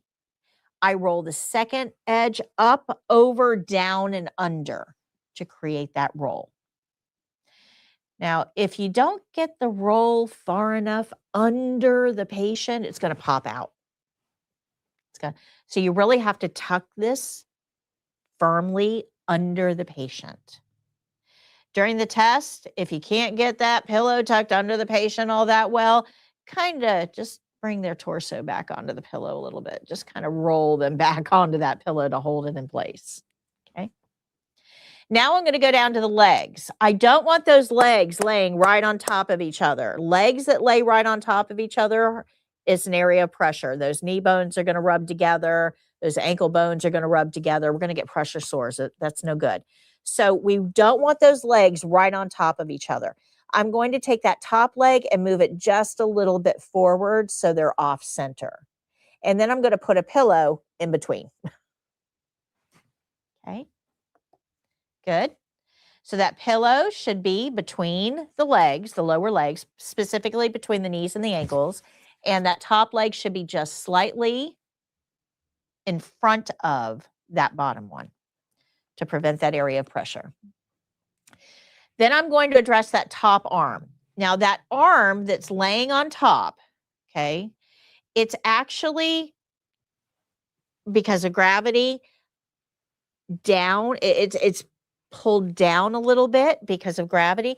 That puts a lot of pressure along that upper shoulder area and into the neck. And this can cause muscle spasms and headaches because that arm is not in alignment. It's not what we call neutral.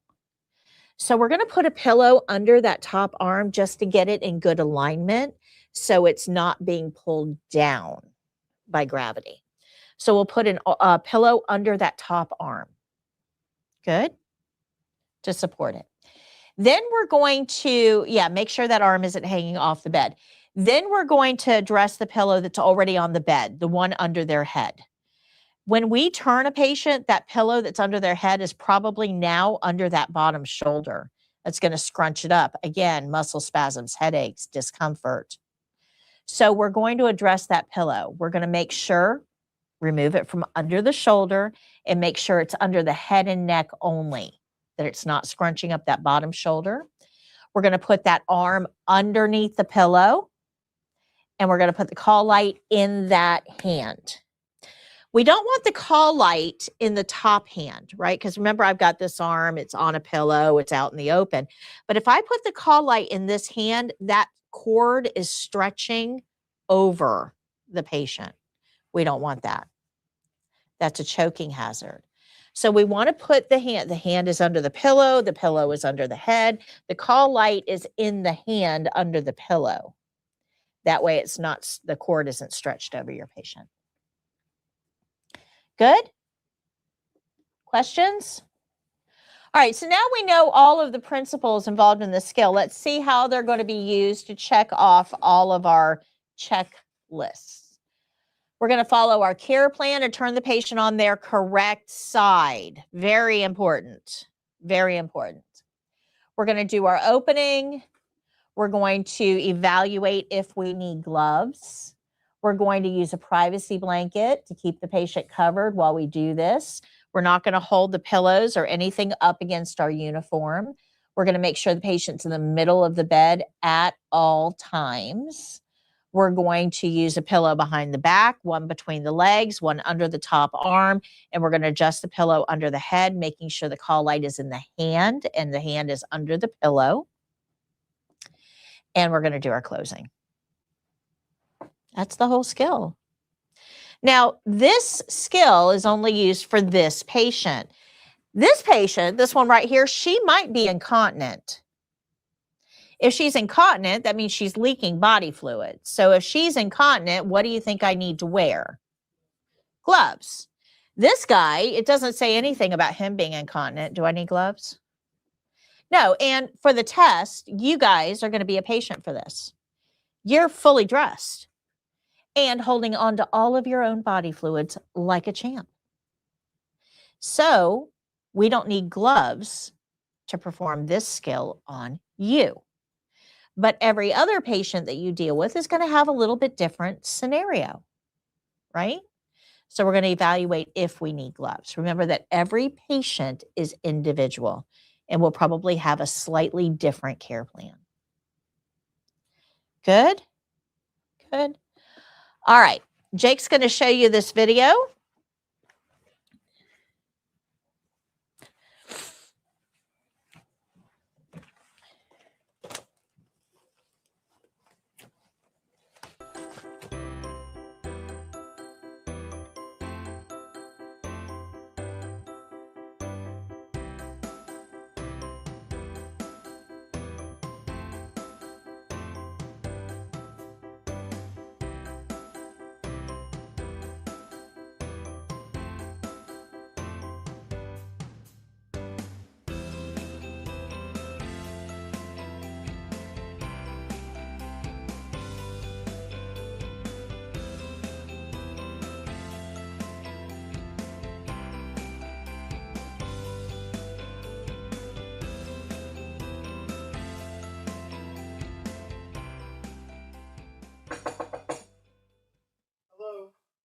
Good morning, Mr. Jones. My name is Patty. I'm your CNA today. How are you? I'm well. How are you? Fantastic. I need to turn you onto your left side and use some pillows to secure your position. Is that okay? Yes. Okay, I'm going to close the curtain, wash my hands, get my supplies, and I'll be right back.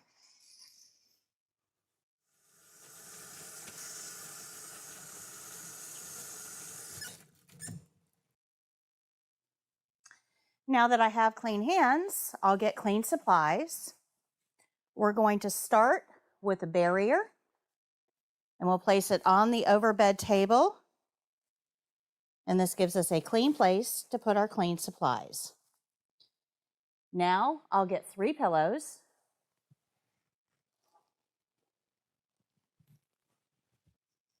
And a privacy blanket.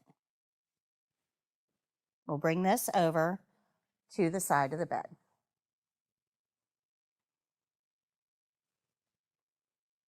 Okay, Mr. Jones, I'm going to start with a privacy blanket. I'll place this on top of you to help protect your privacy and to keep you warm while we do this skill. So I'll take the privacy blanket and unfold it, being careful not to snap it or shake it. We'll lay it right over the patient on top of the sheet. Can you hold that for me? Thank you. I'm going to pull the sheet all the way down to the end of the bed. This just gets that sheet out of our way. Okay, Mr. Jones, can you scoot your body toward me? Thank you. Now I'm going to position you for the turn. So we're going to take the furthest arm and place it up over the head. The closest arm will cross the chest. The closest knee is going to bend with the foot flat on the bed. And then the furthest knee will angle out. Okay, just relax for me. Thank you. And now I'm going to roll you on your side on the count of 3. 1, 2, 3. So I'll roll the patient, maintaining a wide base of support. And then I'll use some pillows to keep him in this position. So the first pillow will go behind the back. We're going to move the privacy blanket out of our way so we don't tuck it in. The first pillow will go behind the back. We're going to tuck this edge underneath the patient. So I'm going to tuck down and under.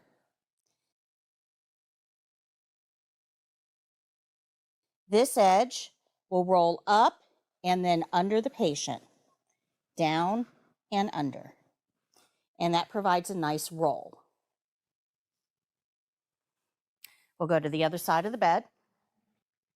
So this pillow will go between the legs, specifically between the knees and the ankles.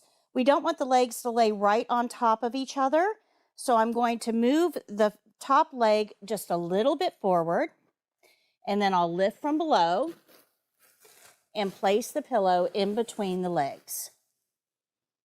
That way they're not laying right on top of each other, and the bony prominences are separated by the pillow. We'll cover the patient up. I'm going to take the third pillow, and this one will go underneath this top arm. As the arm droops down, this puts a lot of pressure along the upper back and into the neck. We need that arm in a neutral position. So I'll take the pillow, lift the arm from below, and place the pillow right under the elbow area of that top arm. Now the pillow under the head is under the bottom shoulder. So we're going to lift the head up, move the pillow so that it's only supporting the head and neck, and then we'll place that bottom arm underneath the pillow. We're going to take the call light and place it directly in that bottom hand. Okay, Mr. Jones, I'm going to remove the blanket and pull the sheet up now. So we'll pull the sheet right up over the blanket and the pillows, and then remove that privacy blanket, rolling it into a ball as we remove it so that trailing edges don't contaminate other surfaces. We'll adjust the sheet for neatness and appearance.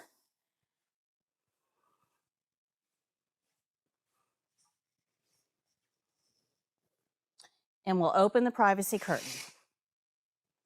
Mr. Jones, are you comfortable? Yes. Okay, I'm going to go dispose of my linens and I'll be right back. This will go into dirty linen.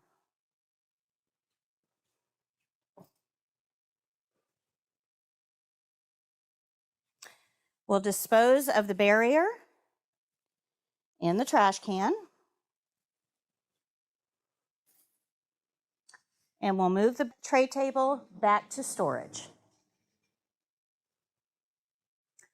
Okay, Mr. Jones, is there anything else I can get for you while I'm here?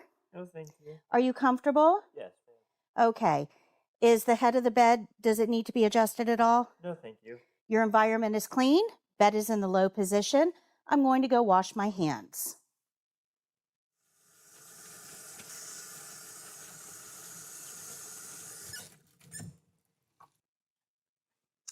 After washing my hands, I'll review the care plan, make any corrections, and tell the evaluator my skill is done.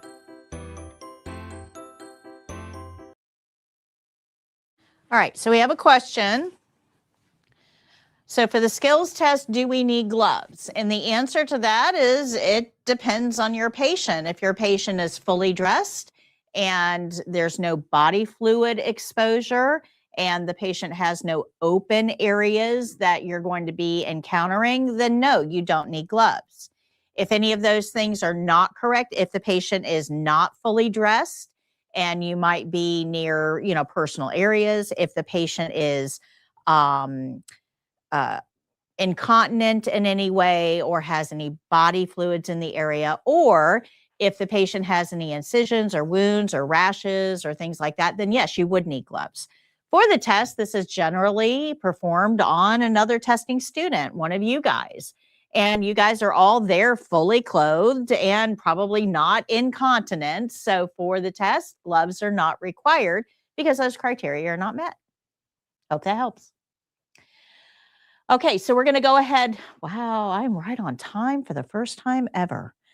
We're going to go ahead and take our break, 15 minutes. When we get back, we have 3 more skills to go through, and then we're going to get into the test registration.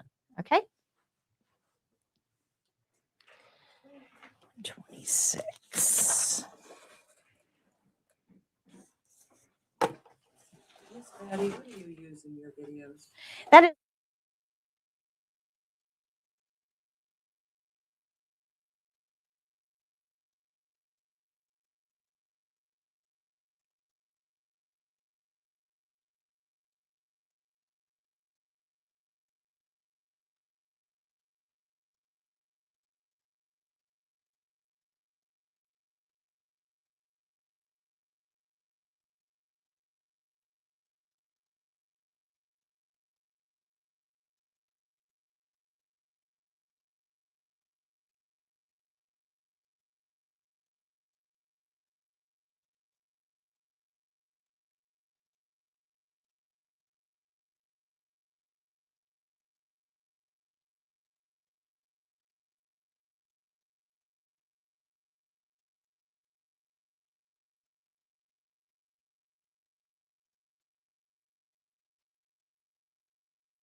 Okay, we're going to run through the next 3 skills pretty quickly because there's not much to learn in each skill.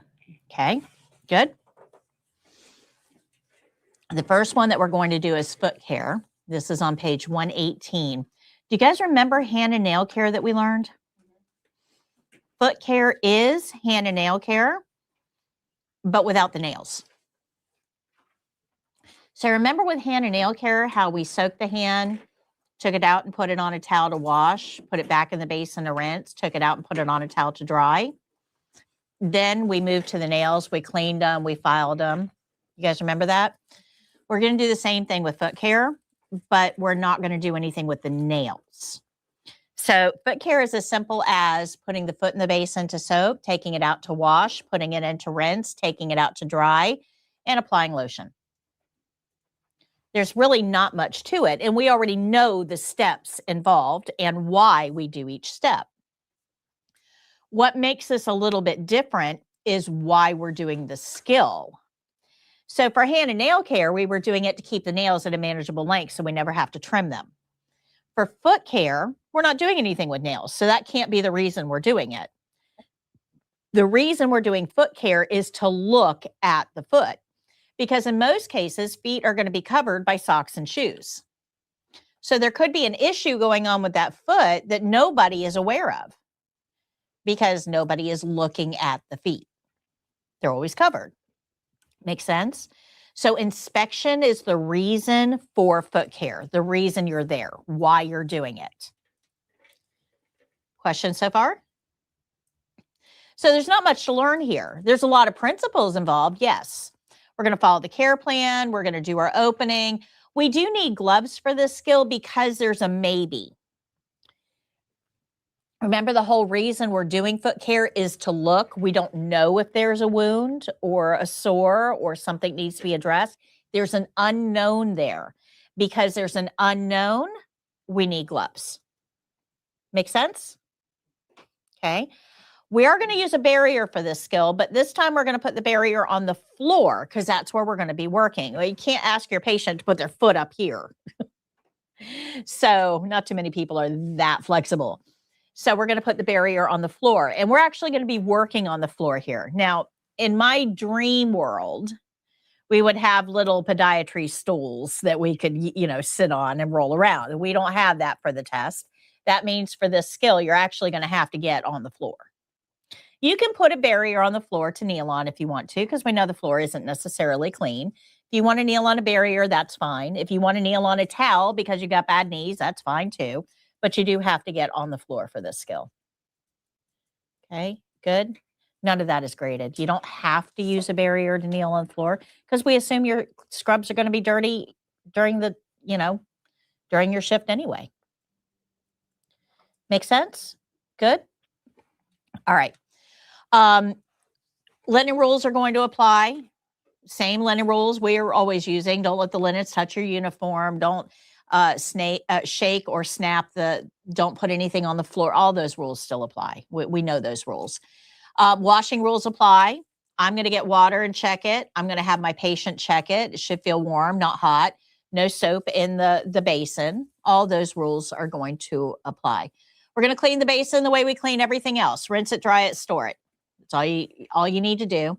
And we're going to do our closing just like we do everything else. So even our skills specific steps, there's not a whole lot to learn here.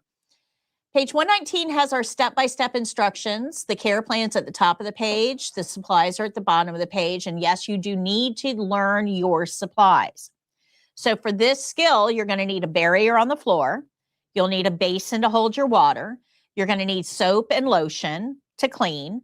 You're going to need washcloths to wash and rinse, and you're going to need a towel to dry. You also need shoes and socks, to put back on the patient. This is our care plan, and I want to talk to you just a little bit about why this care plan says what it does. It says provide foot care to 1 foot. How many? What if the patient has 2? We're only doing 1 because care plan said 1. Care plan doesn't care which one. It's not indicating. It doesn't say right, doesn't say left. You get to pick, dealer's choice. In a clinical setting, if we're only doing one, it's going to tell you which one. Follow the care plan. Okay, it's not going to let you pick. We're not doing the other one because it's got something going on with it. We don't know what, we don't care what. We're not doing the other foot because the nurse doesn't want us to do the other foot. Make sense? Good? Okay. It says using soap and water. So it's telling us how to clean the foot, soap and water. The resident is sitting in a chair. Are they in bed? No, don't make this harder on yourself when you're practicing. They're sitting in a chair. Put your person in a chair to practice this one. Okay. It says their sock and shoe should be replaced at the end of the skill. Now I'm going to time out here and explain to you why this is on our care plan. For the test, if you go back a page, you'll see that somebody, the person that you're going to be doing the test on is a live student. So one of you guys may be getting foot care for the test. Okay, you might be a patient for somebody to do foot care on. Live patient skill. How many of you guys plan on taking extra socks with you to the test? Probably not. So generally speaking, if we're going to do foot care, then we're going to put clean socks on the clean foot after we do foot care, right? But the problem is for the test, we don't have clean socks available. We only have the sock they wore in. Make sense? So for the test, the care plan is very specific. It says replace their sock and shoe at the end. So you're not left with, well, what do I put on the foot after I wash it? I don't want to put the dirty sock back on. I don't have clean socks. I'm just going to leave it. So will we have to say like correction? I would put a brand new sock. You don't have to address it because our care plan tells us put what they have on. Okay. We're following the care plan. So we don't need to make a correction. We're following the care plan. But that's why this care plan says what it does. Make sense? Good? Yeah. I have another question. When it says blot between the toes with the edge of the towel, what does that look like? I'm going to show you what that looks like. Hold on one second. All right. So these are all the principles involved that we already know. We've already learned all of these. There's not a single thing on this screen that we have not covered already and reviewed at the beginning of the class today. Okay. Now, the skill-specific steps, bless you, most of these we already know as well. So it's because it's very, very similar to hand and nail care. Remember with hand care, we supported the hand as we moved it. Well, with foot care, you're going to support the foot as you move it. Remember with hand and nail care, we put the hand in the basin to soak. Well, for foot care, we're going to put the foot in the basin to soak. Remember for hand care, we put the hand on a towel when we washed it. For foot care, we'll put the foot on a towel. It's very, very, very similar. Make sense? Now, there's two things that are different. The first is blotting. So blotting means if we have I'm just going to use a washcloth instead of a towel, but if we have a towel, right, and we have a hand, with hand, we just dried. But with feet are usually in socks and shoes. That means that they're prone to sweating because there's not a lot of air circulation. So we want to make sure that when we put the foot back, it's dry. Make sense? Because we don't want fungal infections.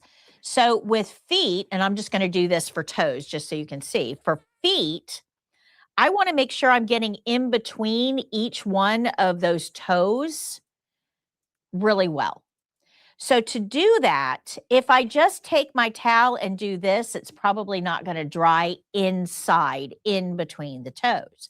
So what I do instead is I take an edge of the towel, an edge, and we slide that edge in between the toes to blot. That way I'm not just blotting the top, I'm blotting all the way through. Does that make sense? Right? We didn't do that with hands. We didn't need to. But with toes, we do. Now, along the same lines, when we lotioned the hand, when we put lotion on all over, and that's appropriate. But when we're working with feet and lotion, we don't want lotion between those toes because lotion is going to hold in moisture. And now we have warm, dark, moist, hidden. So we don't put lotion between the toes. Lotion the top, lotion the bottom, lotion the heel, lotion the edge of the toes. That's fine, but not in between the toes where it's going to hold in moisture. Good? And then we wipe off the excess. So will it can it be the same towel that we put the Sure. rags on, or does that be- Nope, can be the same towel. Yep. The rags indeed are different. One to wash. Because the washing one we put soap on, so because it has soap, we can't use it to rinse with. So yeah, different washcloths. Is everybody good with that? All right, so here's our steps. We're going to soak the foot in a basin on the barrier, on the floor. We're going to lift the foot and provide support as we move the foot in and out of the basin. We're going to put the foot in the basin to soak, take it out to wash, put it back in to rinse, take it out to dry, just like we did with hand and nail care. Nothing really to learn here. We're going to apply lotion to the foot, but not between the toes. Okay. But our main job here is to take a look at the foot. So make sure when you're doing this skill that you are truly looking at the foot. You know, look. Are there any red areas, any wounds, any rashes, any sores, any incisions, anything that we need to know about? Okay. We want to keep the foot on the barrier. Don't let the foot touch the floor. Remember, the floor is lava, right? So nothing touches the floor. Floor is lava. So no bare feet on the floor. Keep that barrier in place. Make sure the bare foot is always on the barrier until you get the shoe and sock on. All right. We'll put the sock that the patient wore back on, even though we know we have a clean foot and it's not a clean sock, doesn't matter. Put that sock back on. But when you put it on, make sure that we remove the wrinkles. Remember, wrinkles can contribute to sores because it's an area of pressure. Remember, we just learned that last skill? Wrinkles anywhere, whether it's on the bed, in the sock, wherever. Okay. And we'll just tie the shoe. Now, for the test, remember I said when you come in, the evaluators kind of take a look at you and assess you. You guys remember that? To partner you up with other people. One of the things that they look at is your shoes, believe it or not. And what they're going to look for are people who have slip-on shoes and socks. So shoes that aren't tied, like yours. Right? Yours is a slip-on shoe. Now, I can't tell if you're wearing socks with your Hey Dudes, but I may, during check-in, I may ask you, are you wearing socks? And if you say no, you're not a good patient for this skill. I'm not going to use you for this, okay? Yours are tied pretty tight. Yours are tied pretty tight. Yours are tied pretty tight. You have slip-on shoes. Do you have socks on? Okay, so she would be a great patient for foot care. Now, when you're getting checked in for the test, you may be, the evaluator asks you, do you have socks on? And you may, why? Why are you asking? Why do you need to know that? I'm here to test. This is why. They may ask you some really weird out of the ballpark questions. And you're like, why are they asking me that? It's because they're trying to figure out what skills you would be appropriate for to play the patient. Good? Makes sense? Now, we can use people. If I don't have anybody in here that has slip-on shoes and socks, then I probably will use you. I can still use people that have tied shoes, but I'm going to try to find the easiest possible patient for this skill. Easiest possible. Remember, it's not about showing that you're a master CNA. It's just about showing that you've got the basics down. So they look for the easiest route. Good? Make sense? All right. So now we know all the steps we need. We're going to apply those steps to this checklist to see how we're going to check this off. So first, we're going to follow our care plan. We're going to do our opening, knock, knock, knock. Hi, Miss Jones. My name is Patty. I'm your CNA today. I'm here to do foot care. Is that okay? Close curtain, go wash my hands and get my supplies. I'll evaluate if I need gloves. For this skill, because there's an unknown, I'm going to wear gloves. Good? Make sense? All right. I'm going to put a barrier on the floor. And when I get the rest of my supplies, that will go on the barrier on the floor. Try not to let the towel or the washcloths touch the floor itself. Everything needs to be on the barrier. If I want to put a barrier down to kneel on, I can do that. If I want to put a towel for soft for my knees, I can do that. That's fine, but it's not required. Linen rules are going to apply when I get the linens. I don't hold them up next to my uniform. I don't snap, I don't shake, and I don't put them on the floor. If I take too many, they go in dirty linen. You guys all remember that? Washing rules apply. I'm going to use paper towel to turn the water on. I'm going to check the water with my wrist, make sure it's warm, not hot, not cold, just warm. I'm going to let the patient check it to make sure it's okay for them. We don't add soap to the basin. Soap gets added to the wet washcloth instead. We're going to wash, we're going to rinse, we're going to dry. If that water gets cold or soapy, we're going to change it. It should not for this skill. You should not be there so long that water gets cold. This should not take that long to do. Okay. We're going to warm up the lotion and put it on, but we're not going to put it between the toes. We're going to clean our basin the way we clean all other basins. Rinse it, dry it, store it. And we're going to follow the foot care steps that we just talked about. Provide support, soak the foot, wash the foot, rinse the foot, dry the foot, look at the foot, put lotion on everywhere but between the toes, put their sock and shoe back on, and clean up. Okay. And then we're going to do our closing. Thank you very much, Miss Jones. Is there anything else I can get for you while I'm here? Are you comfortable? Would you like a magazine before I go? Bed's in low position, but she's not in the bed, so that really doesn't matter. Environment is clean. Here's your call light. Open the curtain. Go wash my hands. Good? So the gloves stay on. Gloves stay on up until you're done cleaning up. So you don't want to touch those washcloths and that towel without your gloves. So you need to put those in dirty linen. You want to clean your basin and put it away with... Right. We're going to use paper towel as a barrier. Once I get all of that done and then take my barrier away and throw it away, then I can take my gloves off. Wash our hands, get the supplies, then put gloves on. Right. Remember, we want to get all of our supplies prepped before we put our gloves on. Because what's the first thing your gloves should touch? The patient. Yep. Good job. Good job. All right. Remember, this care plan is only for this patient. If you get foot care on a different patient, it probably will have a different care plan.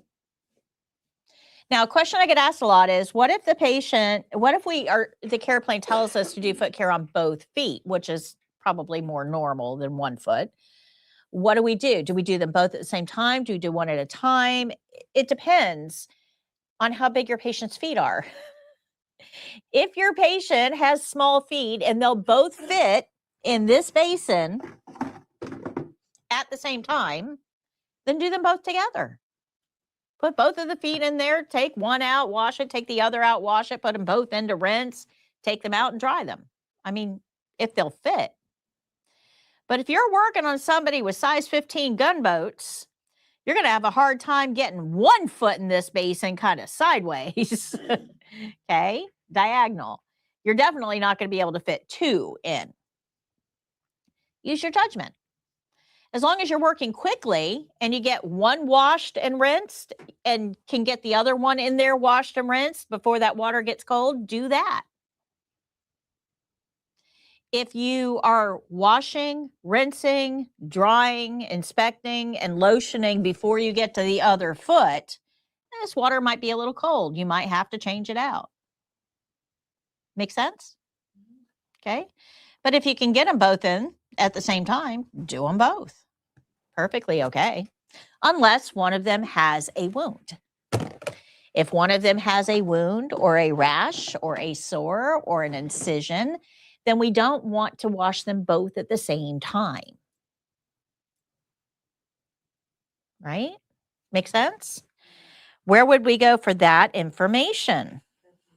Care plan would tell us to perform foot care on both feet independently. Make sense? More importantly, do you understand why? You wouldn't want body fluids from one foot to get into the other. And you would clean the foot that does not have the wound on it. Correct. That is correct. Very good. Very good. All right, so let's go ahead and watch this video, and it'll show you close-ups, and it'll definitely show you the blotting. Okay, Jake?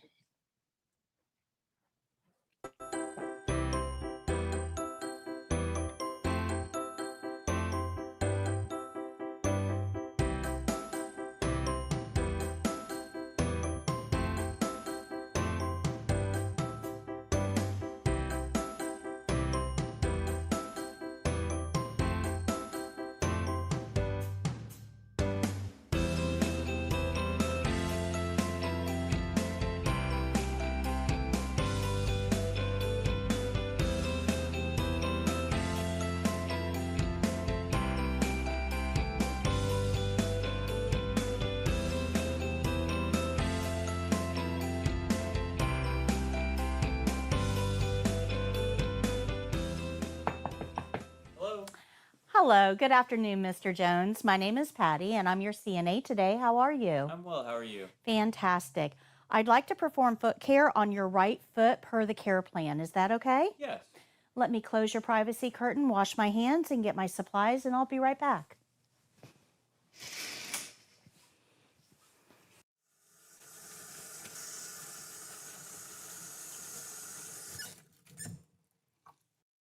After washing my hands, we'll gather our supplies. We're going to start with a barrier on the floor under the patient's feet.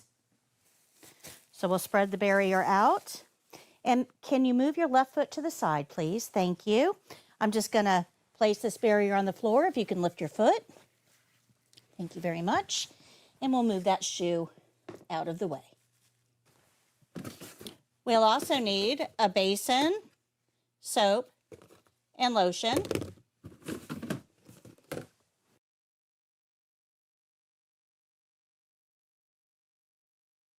Once the barrier is in place, we're going to get 1 towel and 2 washcloths and take them to the patient's area. You can place a barrier on the floor to kneel on, but this is optional. All right, Mr. Jones, I'm going to go get some water in the basin. I'm going to use a paper towel to turn the water on. Check the water temperature with the inside of my wrist. It should feel warm, not hot or cold, just warm.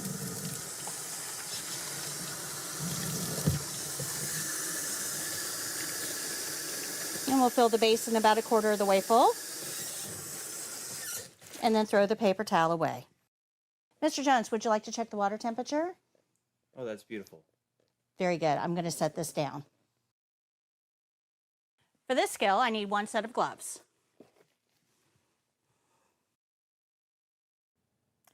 I'm going to go ahead and put my gloves on before we get started.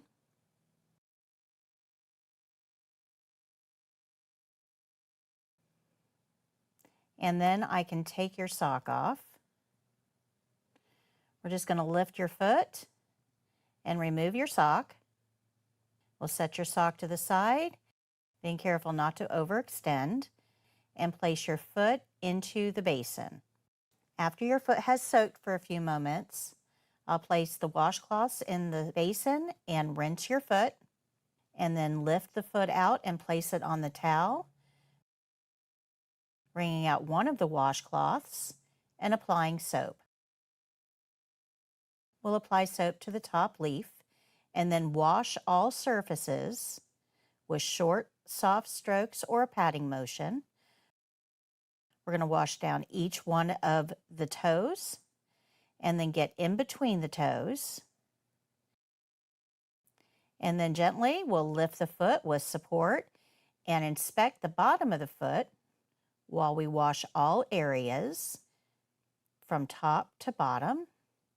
And then we'll set this washcloth aside and place the foot back in the basin to rinse. We'll use the second washcloth to rinse the foot, squeezing the water to make sure that the foot has been rinsed well. I'm going to unfold the towel and lift the foot and place it on the towel to dry. We'll blot the foot dry around the ankle, the top of the foot,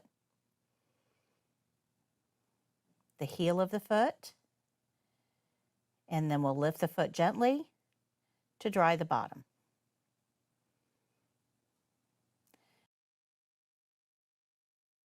We'll take an edge of the towel and slide it gently in between each toe to blot to make sure no moisture remains behind.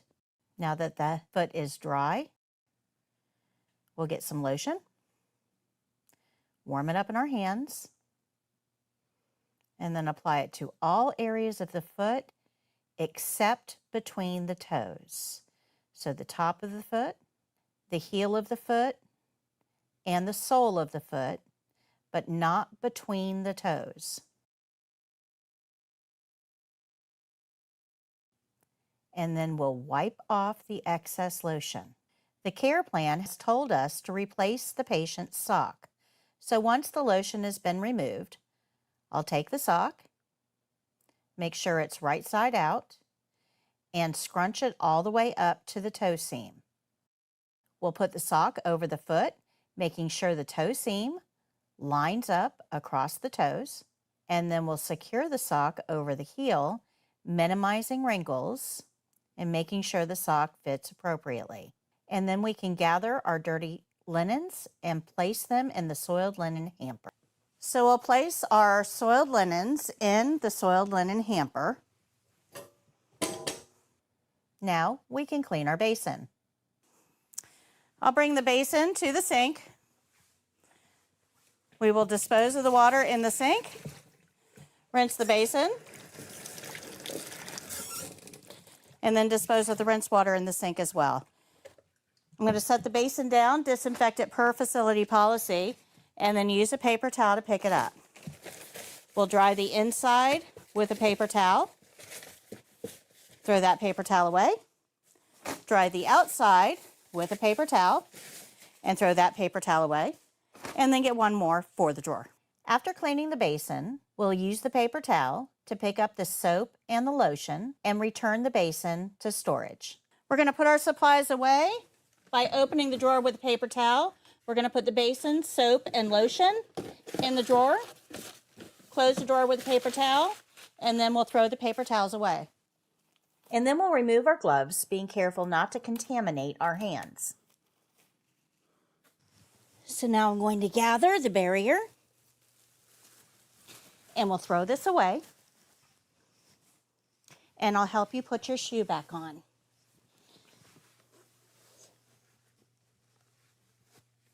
There you go. Are you comfortable? Yes. Is there anything else I can get for you while I'm here? No, thank you. Would you like a magazine before I go? No, thank you. Your environment is clean. I'm going to go open the curtain and give you your call light. Thank you.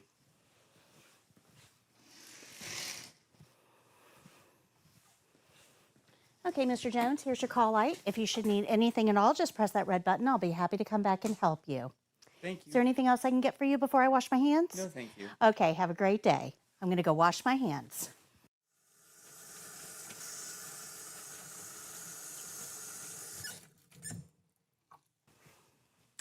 After washing my hands, I'll review the care plan, make any corrections, and tell the evaluator my skill is done.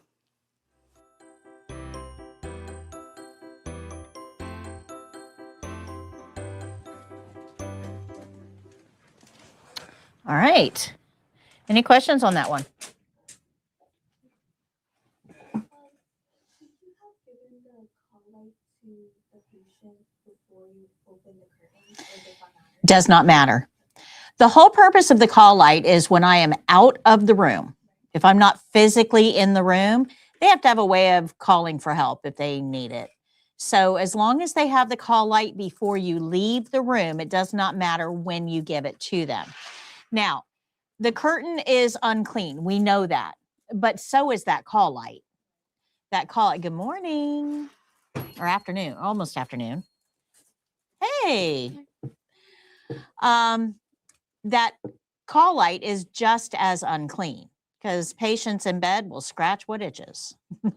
Okay.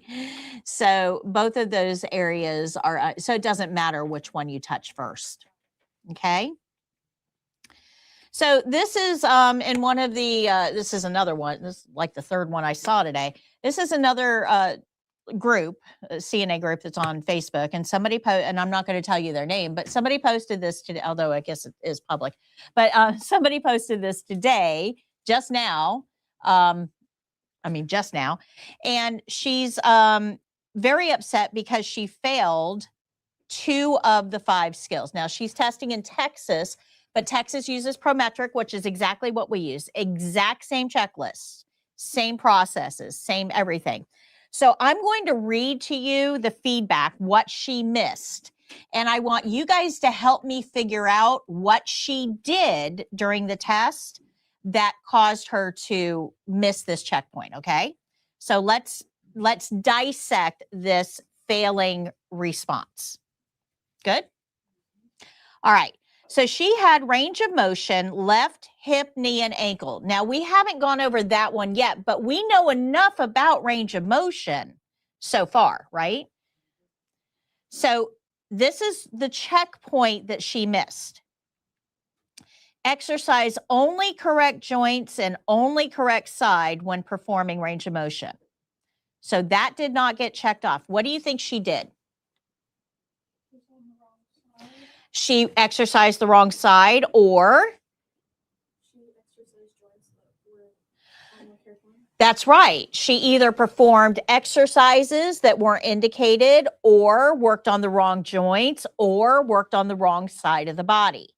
Now, why do you think that would fail somebody? Why would that be important? Okay, she didn't follow the care plan. And remember, that's what they're testing us on, is following the care plan. But what effect do you think it might have on a patient to do that?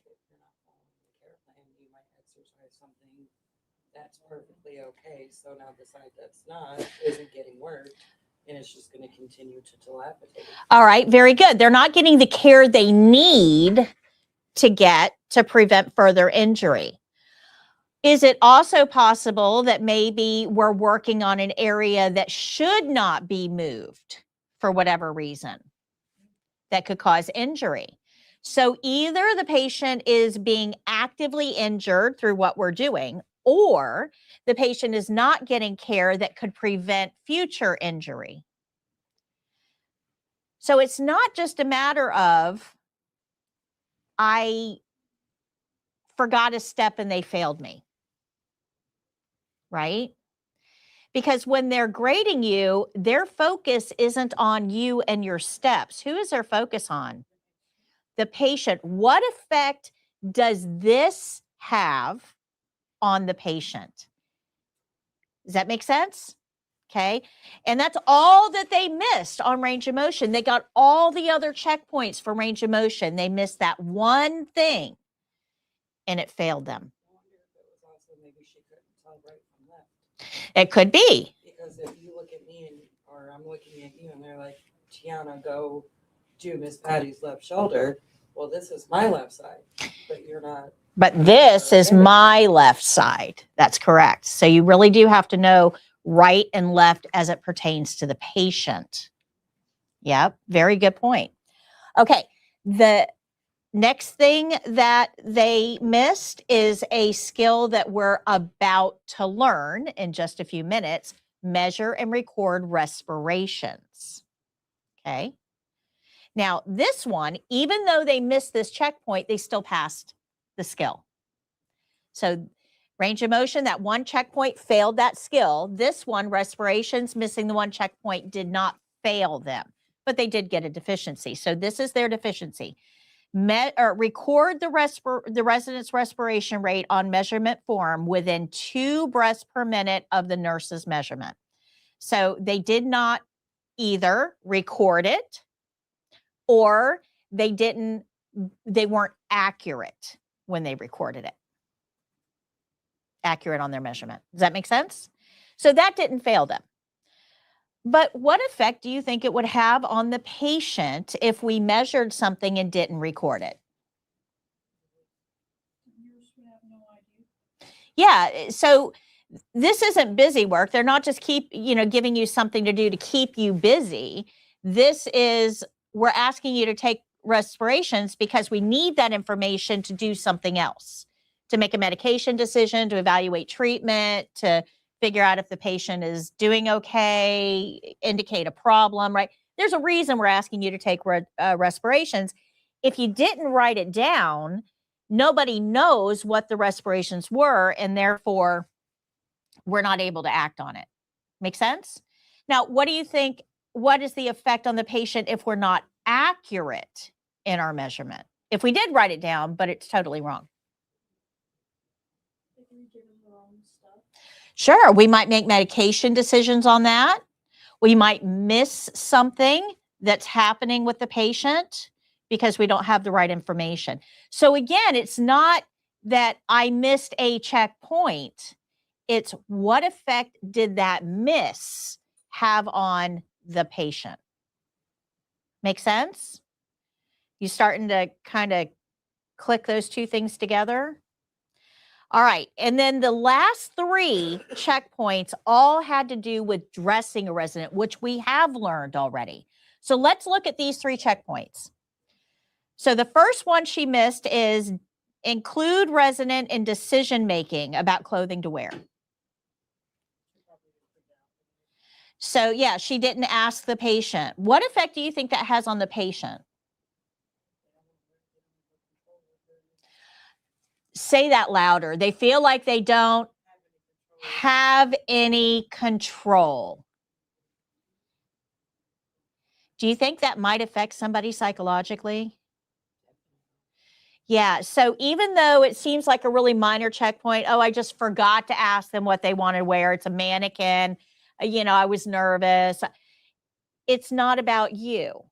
It's about what effect did that step have on the patient. Make sense? All right, the second thing they missed on that skill was dress the affected arm. Yay! Dress the affected arm first. Well, if we didn't dress the affected arm first, which arm do we dress first?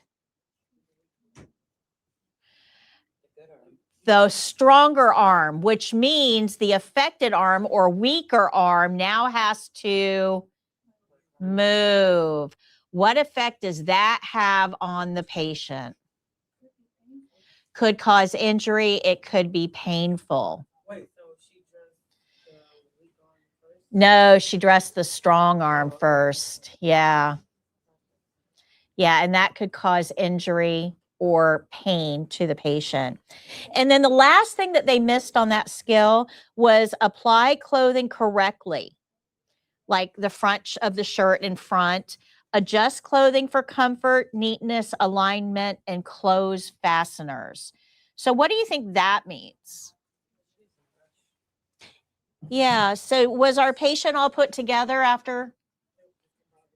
They're discombobulated. That's right. And our patient already feels like they have no control because we didn't ask them what they wanted to wear. And now they look all sloppy. Do you think that affects our patient? They are going to have a bad day. That's right. So when we're missing these things on the state exam, it's not just a matter of, I forgot to do a step and they failed me. It really has nothing to do with that. On the test, it's this is the patient. This is what was done or not done to the patient, and that has a consequence. Now, if the consequence was severe enough, that affected your score. Do you guys understand that those are two totally different ways of looking at the test? Right? So when you're taking the test, if you stop and pay attention to the patient, you will pass because you're paying attention to the same thing that the evaluator is. Good? Make sense? Okay. I just thought that might provide us a good learning opportunity. I'm thinking about doing a new series on YouTube, a little character called Eva, the evaluator, going over test results. You missed this. What does it mean? Why did it fail you?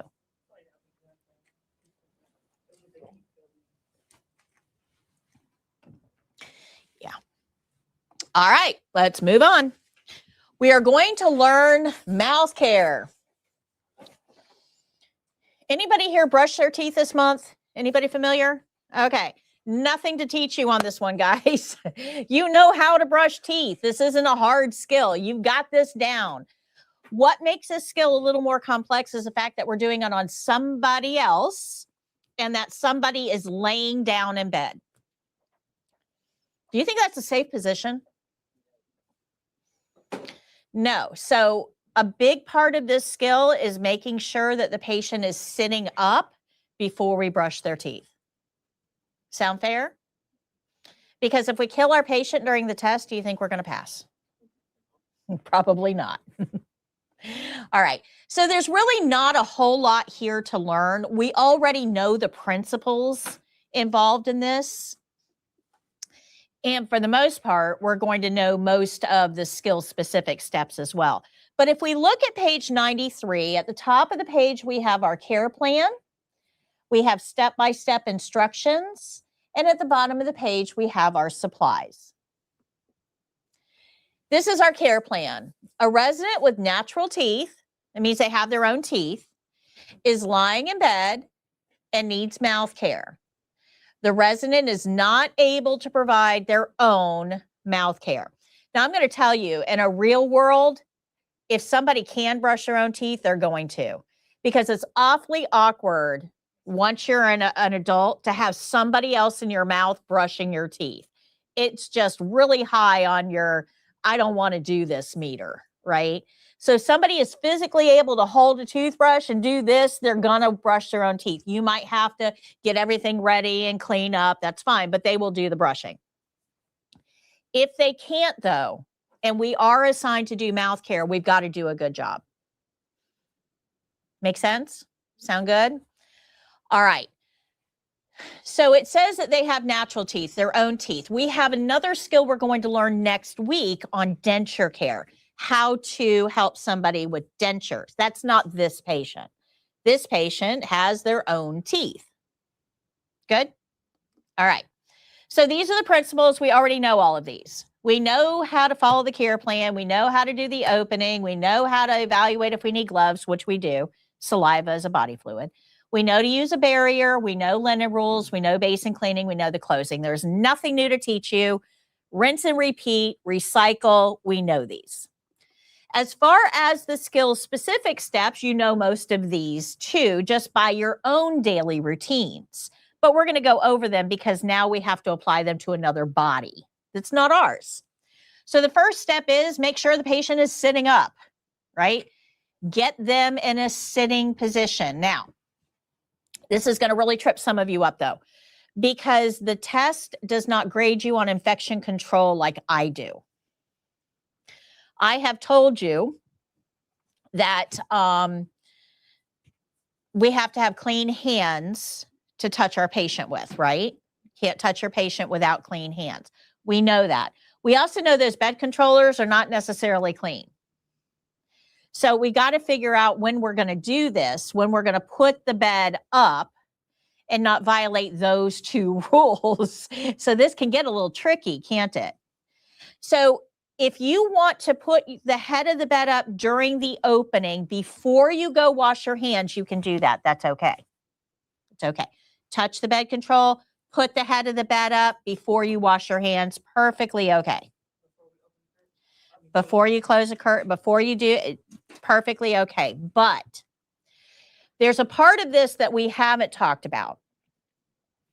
When your patient is laying down and that pillow is behind their head, it's comfortable, right? It's kind of elevating that head a little bit so they're not lying flat. It makes it comfortable. We like pillows. But when you put the head of the bed up, that pillow that's behind their bed, their head on the bed is now forcing their head forward. This is not a safe position for mouth care. This is not good alignment. So when we put the head of the bed up, we have to take that pillow out from behind their head or slide it down behind their back. So now they're sitting upright. Make sense? Can you touch the patient before you wash your hands? So if you put the head of the bed up before you wash your hands during the opening, your patient is sitting there with their head like this. And you can't do anything about it yet because your hands aren't clean. So you get the patient sitting up, pillows behind their head. They're not very comfortable. They're sitting there. You got to go wash your hands before you can do anything about it. You can do that. It's okay for the test. You'll get your check mark. Everybody will be happy, but your patient's not all that comfortable. There's a better way. Instead of doing that, okay, instead of doing that, do your opening like we always do. Hi, Miss Jones. My name is Patty. I'm your CNA today. I need to do mouth care. Is that okay? Close curtain, go wash hands, get my supplies. After I've done that, then we're going to do step 7. I'm going to put the head of the bed up. Now, I know that bed controller is not clean. We've talked about that. Not clean, but I have something I can use between clean hands and not clean things. What is that something? Paper towel. So I would get a paper towel and use the paper towel to put the head of the bed up. And then as soon as the head of the bed is up, I can push that pillow down behind their back and now they're comfortable. Make sense? Good? So if you want to put the head of the bed up before you wash your hands, you can. That's fine. You're leaving your patient in a slightly uncomfortable position, but they're okay. It's okay for the test.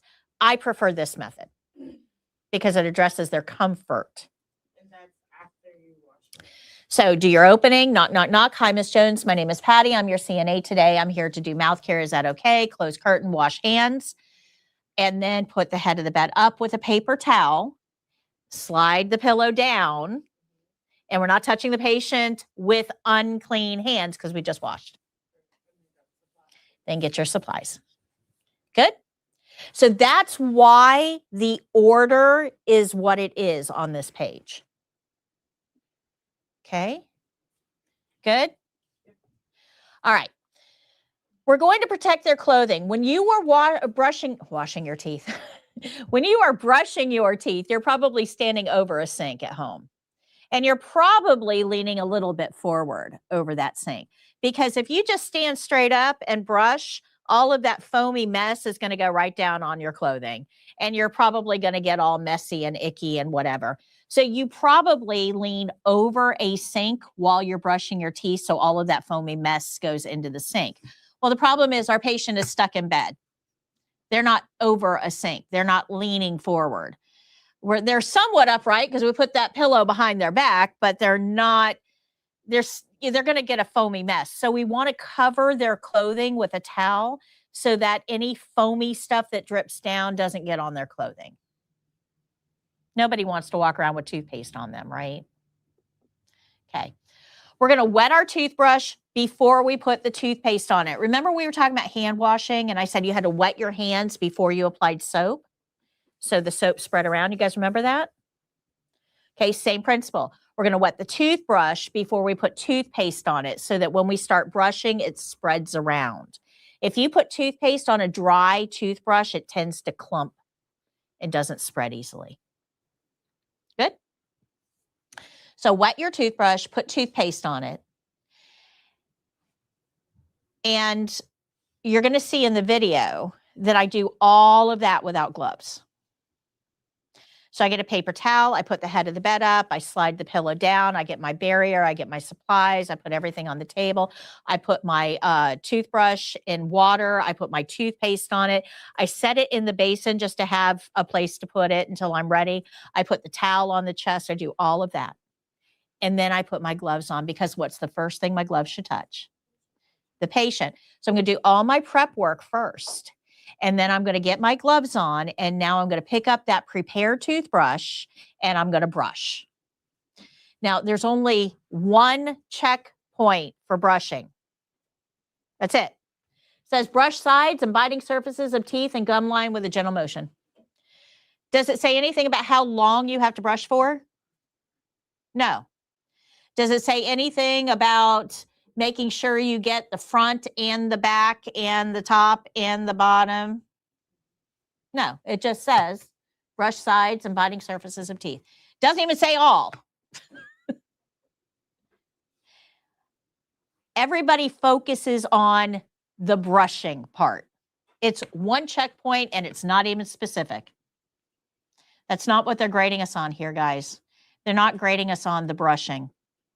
They're grading us on, is the patient safe? Is their clothing protected? Did you use your gloves properly or did you contaminate them? And are you making the patient comfortable while you're doing this? The brushing, one single checkpoint. Hey, did you brush somewhere in there? Okay. So they're not focusing on what you think they're focusing on for this skill. It's not about the brushing. It's about all the other stuff. Does that make sense? Okay, once you've brushed, they now are a foamy mess inside their mouth. So what do you do after you brush? You rinse, absolutely. So rinsing is way more important than brushing because it has two checkpoints. That tells you that a lot of people forget to rinse during the test. Ew. Can you imagine being the patient sitting there having a mouthful of foam and not have any way to get rid of it? Ugh. So make sure you rinse. Just give them a cup of water. Let them rinse as much as they need to. They're going to have to spit it into the basin that you have there for them. But let them rinse as often as they need to get that toothpaste out. Yep. Yep. Yep. You need it, Julie? No. We're just working. Okay. All right. So we're going to rinse and spit. Good? And the emesis basin is different from the Right. So this is an emesis basin. It's also called a kidney basin because it's kind of shaped a little bit like a kidney. It's usually used for mouth care. And that's why I said the toothbrush can fit in Yep. there. Okay. Yeah. Yeah. So that's an emesis basin. Are those the only two types of basins? So for the test, you've got an emesis basin, which is this. Let's go over basins real quick. We have a bath basin, which is this. You don't want to use this for bath or for bathing because it's just not big enough to wring out your washcloths and stuff. There's no checkpoint that says you can't, but it's just not really big enough to hold enough water, to be effective. You could use this for mouth care. Sure, the patient could spit into this, but it's awfully big. No real need, right? Now for the test, you also have, for basins, a triangular graduate container. This is going to hold urine. So we're going to empty a urine bag into this and use it to measure. So this is only for urine and wound drainage, which you guys don't do. But this is for things that come out of the body. Never put anything that goes into a body in this. Okay, good. This is only for out. And then we have bedpans, which we're going to learn next week. Or I'm sorry, week 4. This is a bedpan. Okay, and we clean this. It's a base. It's considered a basin because it holds. We clean all 4 of these things are cleaned the same way. We rinse, we dry, we store. Good? Okay, so it doesn't matter which of these basins we're using. And technically, I mean, you could use this for mouth care. Right? Probably wouldn't want to, but you could. There's no checkpoint that says, you know. Yeah, but no, in our life, we one of the ones that grabbed that video. And in 2 years, now there's a checkpoint Yeah. because somebody used that for mouth care.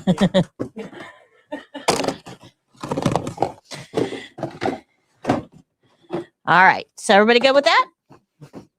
Good. On that note, there on the checklist, I say that you could use a bedpan, but on the checklist, it says give the patient an emesis basin or a disposable cup to spit into. But it doesn't say that you can't use something else. It's just give them something to spit into. Okay. All right. After spitting, they're still a big foamy mess, so we have to give them something to clean their mouth with. So leaving their mouth dry is important. So that towel that's over their chest, we're going to use to blot their mouth area dry. This checkpoint right here is the most missed checkpoint on this skill. The most missed checkpoint on mouth care is this one right here. So make sure that you don't get so wrapped up in your own steps that you forget to make sure that the patient is dried off at the end. Okay.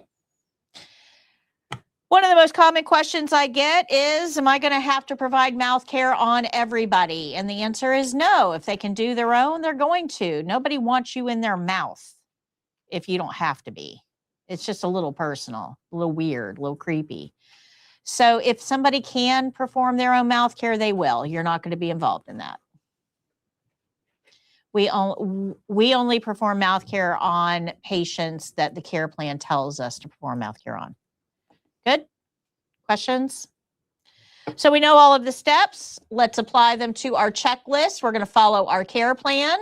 We're going to do our opening. We're going to wear gloves for this skill. We're going to use a barrier so we have a clean place to put our clean supplies. Linen rolls are going to apply. We're going to clean our basin the way we clean everything else. We're going to follow our checkpoints for mouth care itself, and we're going to do our closing. And that together makes up our checklist for this patient. Remember, all of your patients may have a little bit different care plans. Jacob, go ahead and roll mouth care.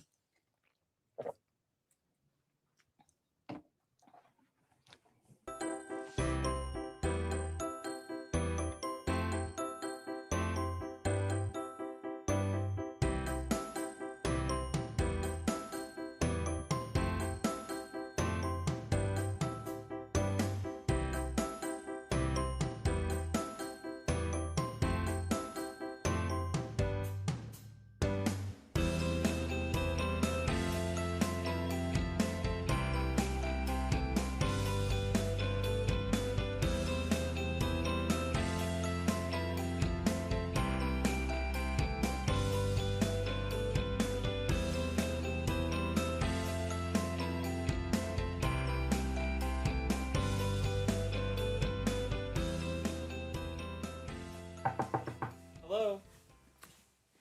Good morning, Mr. Jones. How are you? I'm well. How are you? Fantastic. I'd like to perform mouth care on you. Is that okay? Yes. I'm going to close the curtain, wash my hands, get my supplies, and I'll be right back.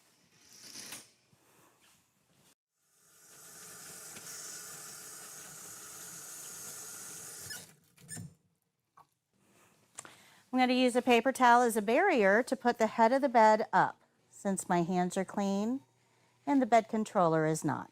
Once we get the patient to an upright sitting position, I can throw the barrier away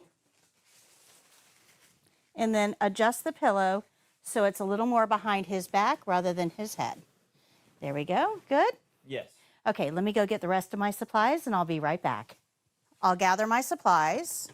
We're going to start with a barrier, and that gives us a clean place to place our clean supplies. So we're going to open the barrier up. And I also need a towel.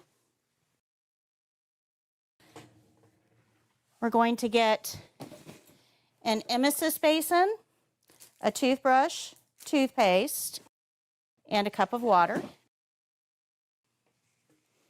And we also need a pair of gloves. I'm going to get my toothbrush prepared by wetting it and putting toothpaste on, and then storing it in the emesis basin until I'm ready to use it.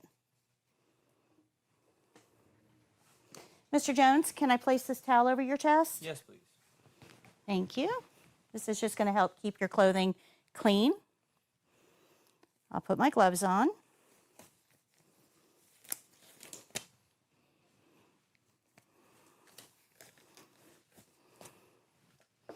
And now we're ready to brush your teeth. I'm going to brush the top, the bottom, the front, the back, and your tongue. So can you open wide for me? I'll start in the back, on the top, both sides.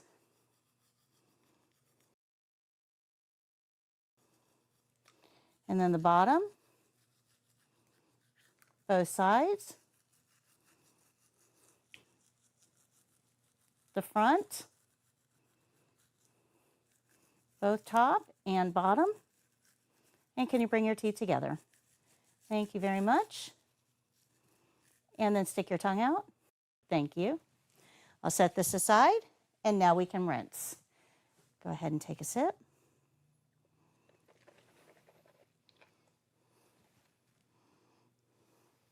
Another sip? Yes, please.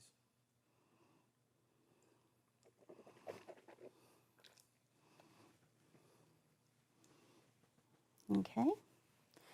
I'll pour the water in the emesis basin, set them on the table, and then I'll take this towel away and put it in dirty linen.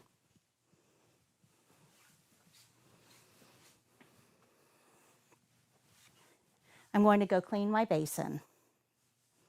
We'll clean the emesis basin by dumping the saliva into the sink, rinsing the basin, setting it down, and disinfecting per facility policy. Then we'll take a paper towel to pick it up, a paper towel to dry the inside.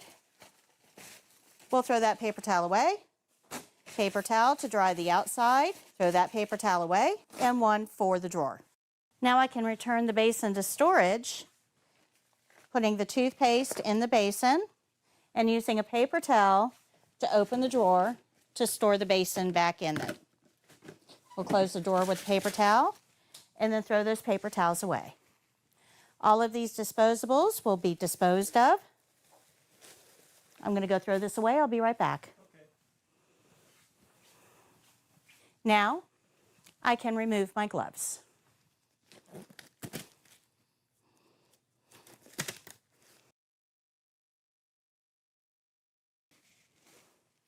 Okay, Mr. Jones, is there anything else I can get for you while I'm here? No, thank you. Are you comfortable? Yes. Okay. Bed is in the low position. Your environment is clean. Let me get your call light for you. Would you like a magazine before I go? No, thank you. Okay. Here's your call light. If you need anything at all, just press that red button. We'll be happy to come in and help. I'm going to go open your curtain and wash my hands.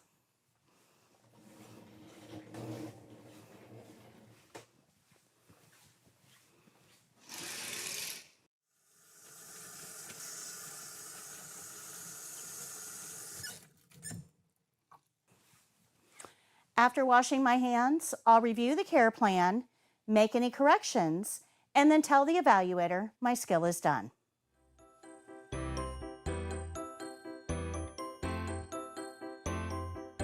Yes. Are we ready to wash their tongue? Like, There was no checkpoint on it. No. I mean, obviously, but Yeah. Yeah, no checkpoint on it. All right, last skill we're going to learn today is respirations. Do you guys remember pulse? Respiration looks just like pulse. A lot of the same principles are going to apply. A couple of things that we do need to understand about respirations, though, that's a little bit different than pulse. So page 54 has our overview, shows us all the principles involved.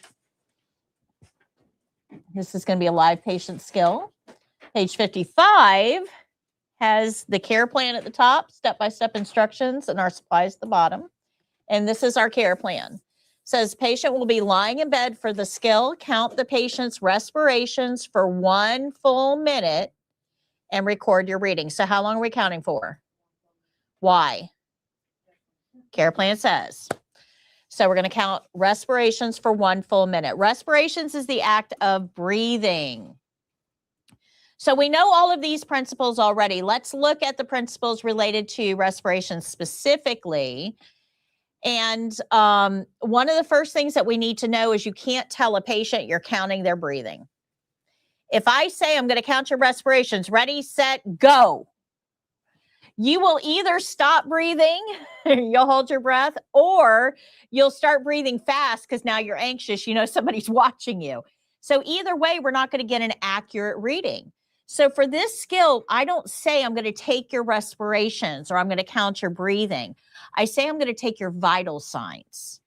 Respirations is part of vital signs. We're not lying to the patient, but we're also not being very honest with them either because we don't want to alter their breathing patterns. Make sense? Okay, so I'm going to take your vital signs. Well, this next part kind of goes along with that. If you stand over somebody without touching them and stare at their chest,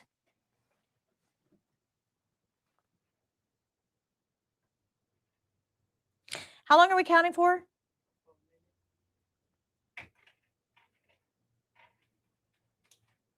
How comfortable do you think this patient is?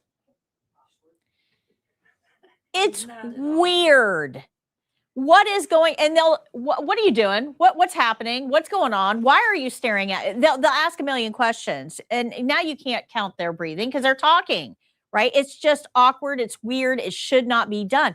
So I'm not going to stand over this patient and stare at them. That's just going to cause way more problems. I'm not going to get what I need. So instead, I've already told them I'm taking their vital signs. So I'm going to just hold their wrist. I'm not going to find their pulse. I don't care where their pulse is. I'm literally just holding their hand. But they don't know that. If I have my hand here, their focus is here, not on their breathing, which means I'm going to get an accurate measurement. So when I said that this skill looks like taking a pulse, it literally looks from the outside like you are taking a pulse, but that's not what I'm counting. I'm counting their breathing. Make sense? Good? Now, remember I said that the test is going to set these scenarios up to be the easiest possible scenario for you. Well, your patient is laying in bed. That makes it the easiest possible scenario because when somebody's laying down, you can see their tummy go up and down as they breathe. When somebody is sitting, it's harder to see breathing in the shoulders, right? You can kind of see it a little bit in the chest and shoulders, but it's harder to pick up. Much easier when they're laying down. There's also a tool you can use to make it even easier to count. Well, what are we counting? In and out counts as 1 breath. So an inhale and an exhale, that's 1 breath. That whole thing was 1. So it doesn't really matter if you're counting at the inhale or the pause or the exhale. The whole thing counts as 1. Make sense? Okay. So if you start counting, if you look at the clock, pick a starting point and say start, and they're exhaling, it counts. You're going to count that as 1. Make sense? Good? The whole thing, inhale, exhale, the whole thing counts as 1.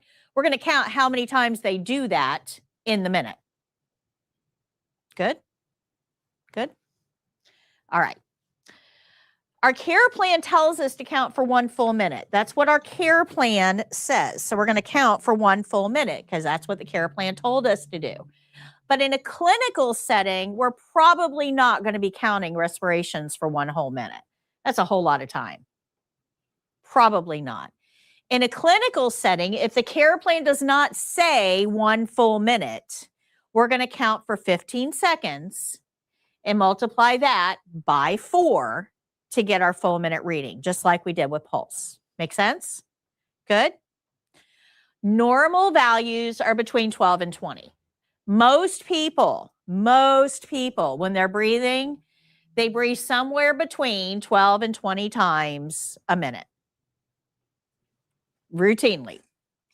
If you stop breathing, you die. So this is something you do every single minute. If somebody is breathing less than 12 times a minute, they may not be getting enough oxygen. If they're breathing more than 20 times a minute, they also may not be getting enough oxygen for two totally different reasons. Either way, it needs to be reported to the nurse. Good? All right. So we're going to pick a starting point on the clock. We're going to hold the patient's wrist so they think we're taking their pulse, and we're going to say start out loud so that the evaluator can count while we're counting, and hopefully we're going to get the same reading.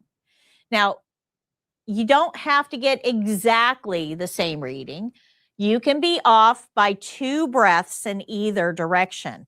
So if you get 14, if that's the number you got, and the evaluator got 12 or 13 or 14 or 15 or 16, you're accurate. Good? You have to say stop at the end of the minute when you stop counting, so those evaluators stop counting when you do, and hopefully you'll get the same number. This is a documentation skill. We are going to write on the documentation form they give us after our closing. Remember, we have to do our closing. Thank you very much, Ms. Jones. Is there anything else I can get for you? Are you comfortable? Bed's in low position. Here's your call light. Environment's clean. Open the curtain. Go wash your hands and then document. So you got to remember this number through all of that. No, you got to remember that number through all of that. So you're going to write down the number, and then what are you going to do after you write down the number? Wash your hands again. Good? Now there's a little trick you can use. For the exam, here it is. And you can use this in a clinical setting too. But for the exam, you really don't want those evaluators breathing over your shoulder. You want them as far away from you as you can get them because you're being tested. You're already nervous. You don't want them all up in your space. So during the exam, if you just put an alcohol pad on their tummy, it will make their breathing much more visible to you. I'm going to show you in the video. You'll be able to see it, but it emphasizes the motion because your eye is drawn to movement when it's a contrasting color. It's psychology. I didn't alter his breathing. It's psychology. I altered your ability to see it. Well, if you do that, it makes it easier for you to count. That's awesome. But it also makes it easier for the evaluators to count from across the room, which is where you want them. So for the test, put an alcohol pad on their tummy, hold their wrist, pick a starting point and say start. And you'll see that you can see the respirations a whole lot more effectively. Okay? You're allowed to use this. In a clinical setting, you can use this as well. Alcohol pads are what you want to use because they're disposable, they're cheap, and patients are familiar with them, so they're less likely to ask, what is that there for? And if they do ask, what is that there for? You can say, oh, I just need it later. And they'll go, okay, because they're used to alcohol pads. Okay, good. So we're going to use these steps to check off this checklist. So we're going to follow our care plan. We're going to do our opening. We'll evaluate if we need gloves. You probably won't for this skill, but we'll evaluate it. We're going to count the respirations for 1 full minute. I want to bring your attention to this. 1. 1. 1 checkpoint is all we're getting on respirations. Just 1. Everything else that we're getting checked off on are principles we already know. So if you just did your opening, your washed your hands, counted, and did your closing, if you just did that, It doesn't matter what number you put on there. Remember what I just showed, or what I just talked about, the results from that student, right? I said they missed one checkpoint, but it didn't fail them. You guys remember that? It was that checkpoint. And it didn't fail them.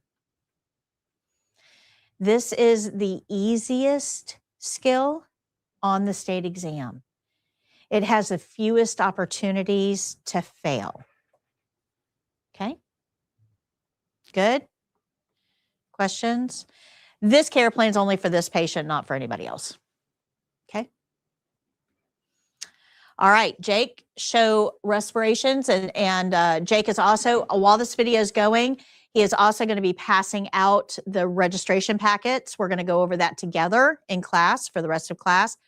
But one of the things that that I want you to pay attention to with this skill is on the bottom of the screen, you're actually going to see, just like with Pulse, the words get bigger and smaller. I'm doing that in time with his breathing, so you can see his inhale and his exhale, and you can count the respirations along with me in this video. See if you get close to the same number I get, okay? All right, Jake.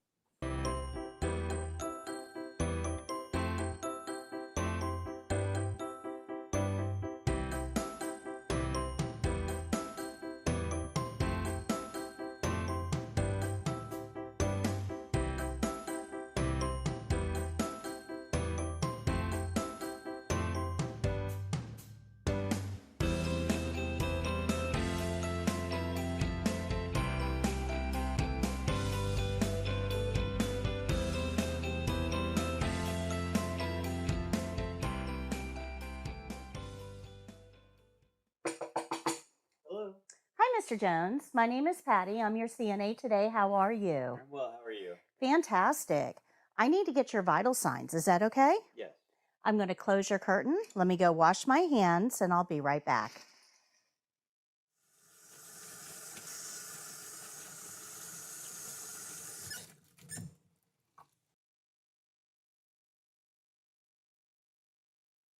Okay, Mr. Jones, I'm just going to lay this on your stomach for later. I'm going to elevate your forearm, keeping your elbow on the bed.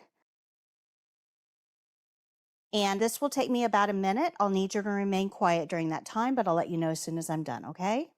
And we're going to start. Ready, set, start.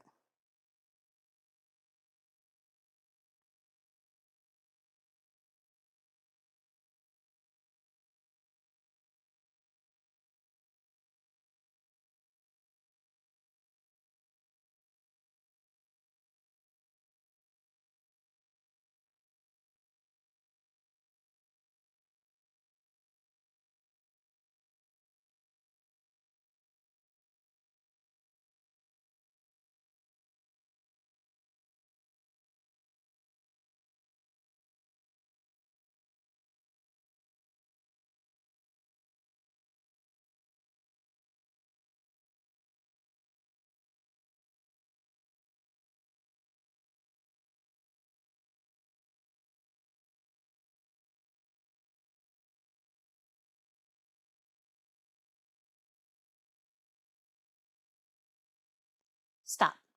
Thank you very much, Mr. Jones. Is there anything else I can get for you while I'm here? No, thank you. Are you comfortable? Yes, ma'am. Would you like a magazine before I go? No, thank you. Okay, bed's in the low position. The environment is clean. Here's your call light. If you need anything at all, just press that red button. We'll be happy to help you. I'm going to go ahead and open the curtain and throw my alcohol pad away and wash my hands.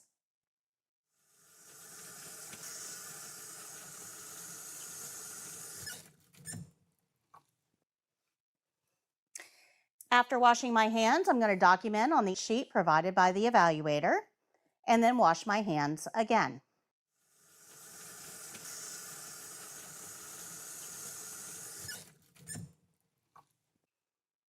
After washing my hands a final time, I'm going to review the care plan, think about my skill, make any corrections, and then tell the evaluator my skill is done.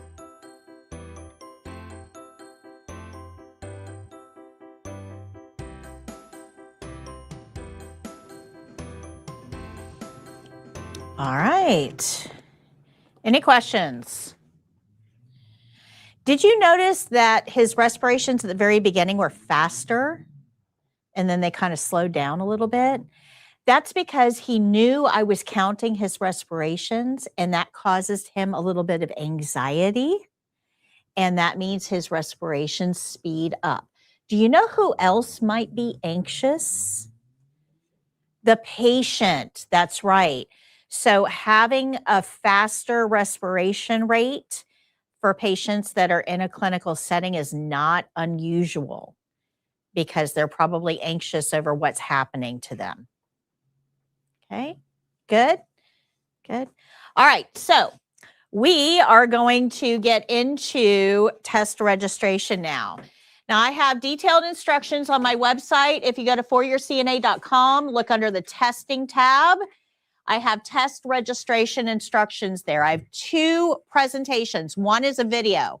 I actually do a test registration on the screen, videotape the whole thing all the way through so you can see exactly how to register for an account, how to verify your account, how to access the registration form, and what to put in what box. It's a video. But the video kind of goes fast, and it's going to be hard for you to keep up with the video while you're doing it. Make sense?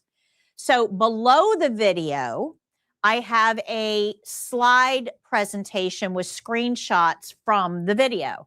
So the video is a good overview. Watch it to see how to register, and then use the slide-based presentation as you're performing the registration. Basically, click the slide, do what it says, and you're in control of the timing then. Make sense? Good? All right, let's talk about the testing timeline. So that's this paper in front of you. There's 2 sides to it. Right now we're on the colorful side, one that says 1, 2, 3, 4. So if you look at step 1, it says to get a background check. That is step 1. That's the first thing we have to do here is get a background check. Those of you who have worked in healthcare, you might be thinking, I already have a background check. I can skip this step. Please be careful, because the Board of Nursing, if you go onto their website and you go to their frequently asked questions, these show up. Both of these questions show up on their FAQ site. It says a new background check is required for all new applications. A new background check is required at time of new application. So even if you have a background check, according to the Board of Nursing website, you must get a new background check to test. Good?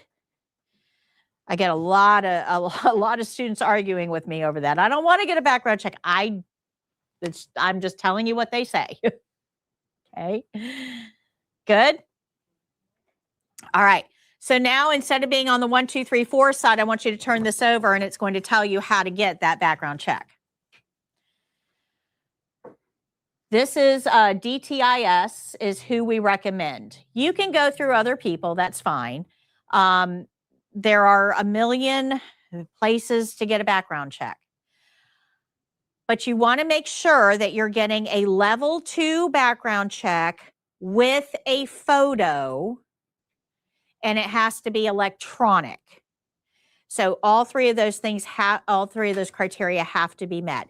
I recommend DTIS because it is the cheapest option in our community to get this done, that I know won't cause you problems. Now, was it about a year ago, I had a class, a little over a year ago, I had a class, and they decided to go to the sheriff's department to get their background check. And I had told them, in the past, students have had problems with the sheriff's department. I don't know if they're going to meet the criteria.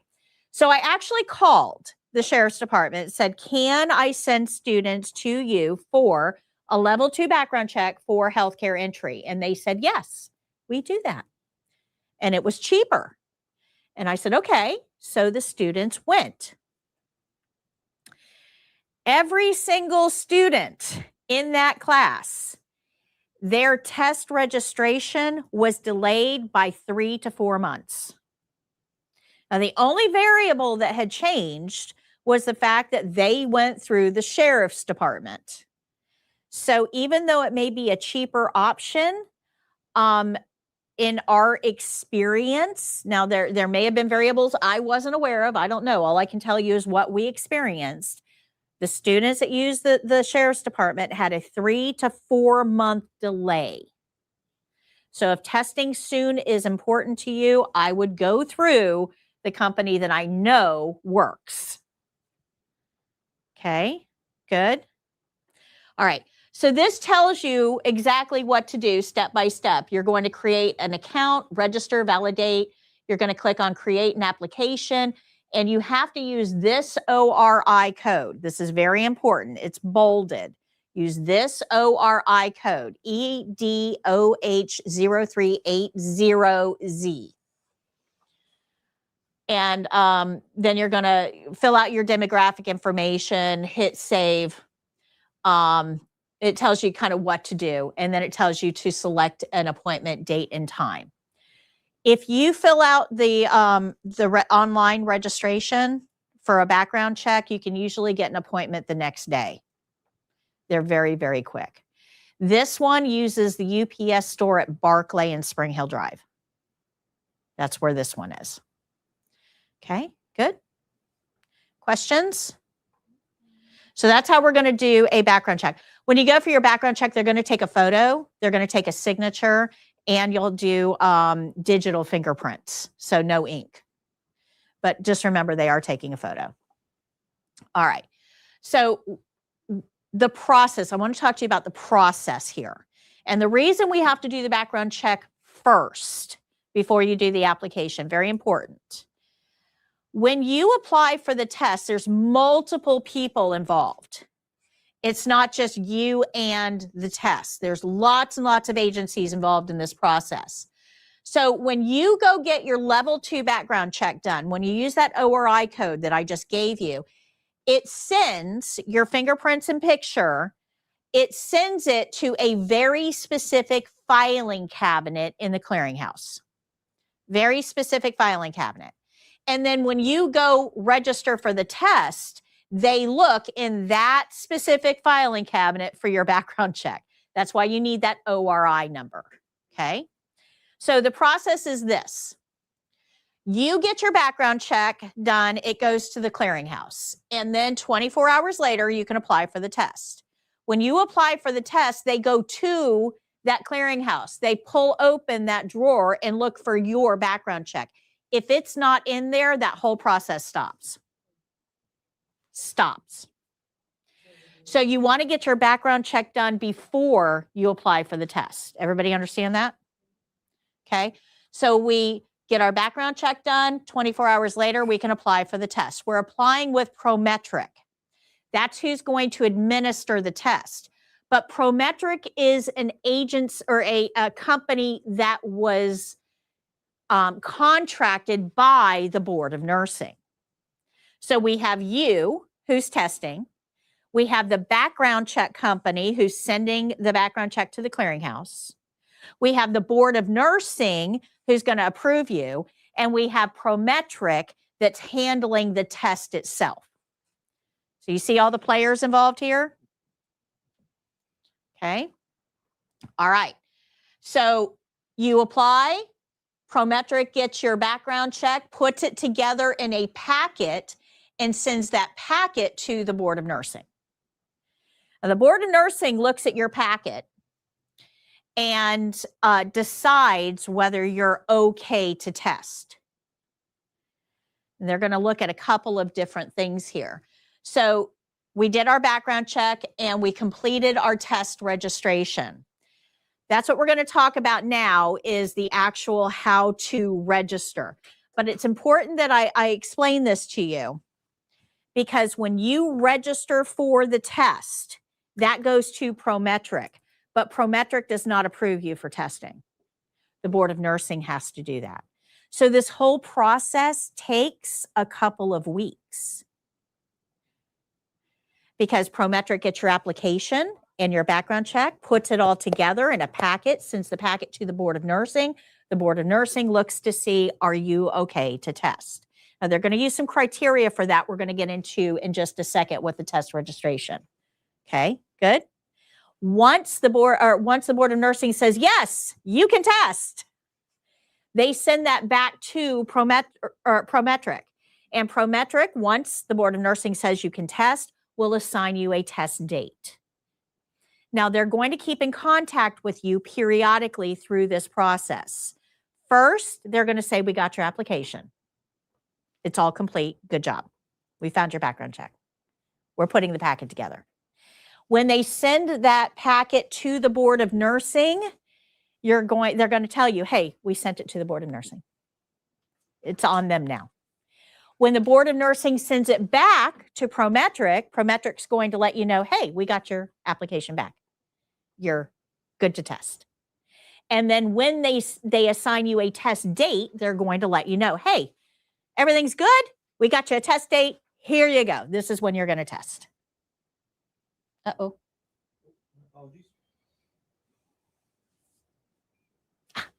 Okay. Well, we got one back. Two. All right. So let's talk about the actual application process now. Okay. Good. All right. So Prometric's website, which is here on the screen, prometric.com, exams, nurse-aid-FL. That's Prometric's website. And it should be, oh, I don't have it on here. Huh. Okay. You can take a picture of this if you want. Okay, good, good. Okay. Yeah, there it is. All right, on the actual application. So there's two ways to apply. You can apply using the paper application that we passed out to you that we're going to fill out in class together, and you can just mail that in, but that's kind of the slow way. Or you can go to the website itself and apply directly online, which is what we recommend, because that's processed much, much quicker. So if you go onto that website and you click on the application process, it's going to open up. These are called accordions. It opens up and you're going to see a link for, bless you, online and a link for paper. The paper is the one that you have. Online is the same thing, just online. Okay. So this is the paper application. This is what we're going to look at together. We're going to use it as a template. We're going to fill out some of it in class today so I can make sure you got the right things in the right places. And then you're going to take that and input it into an online application. Good? Questions? So when you're looking at this application, first thing you see is a stop sign. That stop sign says, please stop and make sure that you have 2 forms of ID that have the same name. You need a photo ID and you need one with a signature, and the names on both have to match. So take a moment to, before you submit your application, to make sure that you have that. You have a non-expired government issued photo ID. So driver's license, a passport, ID card, non-expired government ID, and a second form of ID.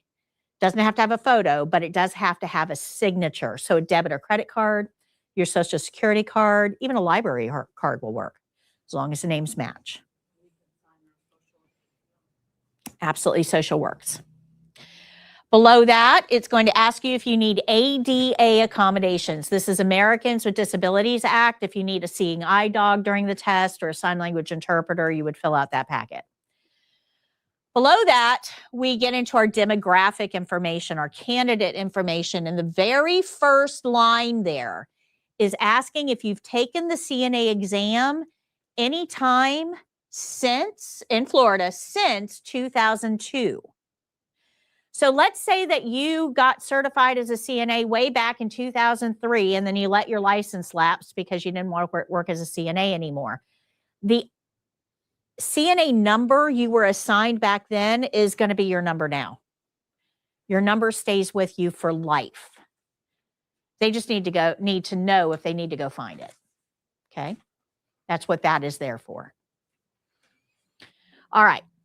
Below that is your demographic information. That bleeds over into page 2. You can fill that out on your own. We're not going to get into that in here. The bottom half of page 2, though, we do have to do together because this gets really confusing really quick. So first things first, we're here under criminal and Medicaid, Medicare fraud questionnaire, this section. If you have a felony in your background, only felonies, if you have a felony in your background, see me after class. If you have no felonies in your background, for number 1, check no, but leave A, B, C, D, and E blank. Do not check those. Just check no for number 1. Come down to number 2 and check no. 1 and 2 have to do with felonies, and you only fill in the A's, B's, C's, D's, and all that if you check yes, which we didn't. Okay, so if you have no felonies in your background, check no for number 1 and no for number 2. Turn to page 3. This continues at the top of page 3. 3, 4, and 5 have to do with a very specific situation that I want to explain to you. It is asking if you have been convicted of Medicare or Medicaid fraud as a provider. So if you worked for a doctor who committed Medicaid fraud and defrauded the government out of millions of dollars, and you were part of that, and you were charged with it, and they took you to court, and they put you on a list that keeps you from working in healthcare ever again, you would know that. There is a process you had to participate in. Make sense? Everybody with me?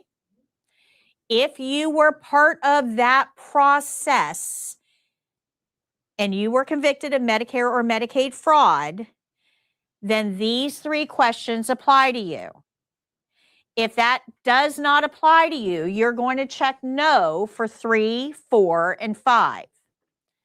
Now, this is somewhat important because we have 2 doctors in our community recently that this happened to, that were caught with Medicare and Medicaid fraud, and it was millions, tens of millions of dollars. Okay, good. Okay, so now we're going to move on to disciplinary history down here. What they want to know is if you've ever been a medical professional in Florida or anywhere else, and you knocked around some old people and got your license taken away. We don't want you to do it here. Okay, so this is disciplinary history. This is if you had a medical certification and you got in trouble with it, we want to know about it. If you've never had a medical certification, it's going to be no to all 4. If you've never had a medical certification under disciplinary history, it's going to be no to all 4. Good? Now down here we have criminal history, which is different. Criminal history is criminal history. It's asking you, do you have a criminal history? There's only 2 choices here, yes and no. If your answer is, well, maybe, it's probably yes. So criminal history, yes or no. Below that, it's going to ask if you've ever had any records sealed or expunged. Sealed or expunged. So criminal history, yes or no. The criminal history, the first question is a little wonky. So if you were, say, caught driving while your license is suspended, would you put yes? No, it's driving under the influence is a criminal history. Driving on a suspended license is a motor vehicle infraction. Okay, so DUIs count, but driving suspended does not. Okay.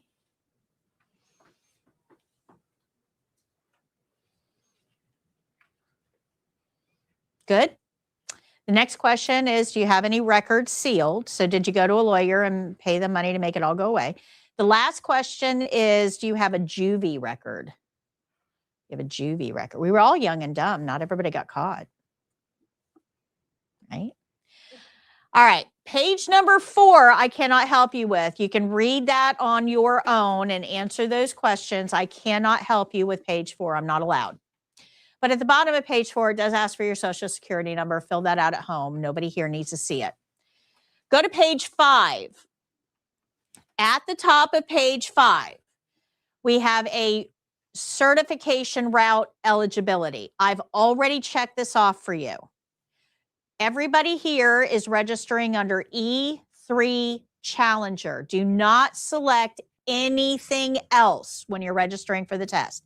It must be E3 Challenger. I know you're sitting in a classroom. This is not a 120-hour program with clinicals where we took you in and let you practice on old people. That's not this kind of class. This is test prep. I'm getting you ready for the test. All of you are registering under Challengers. But 80-something% of all people in Florida that take the CNA test are under Challenger. You're in good company. Okay. Very few people take the 120-hour program. So E3 Challenger has already been checked off. This box has been X'd out for you because we only fill this in if we checked E1 or E2. What did we check? So it doesn't apply to us. So move down here to test site information.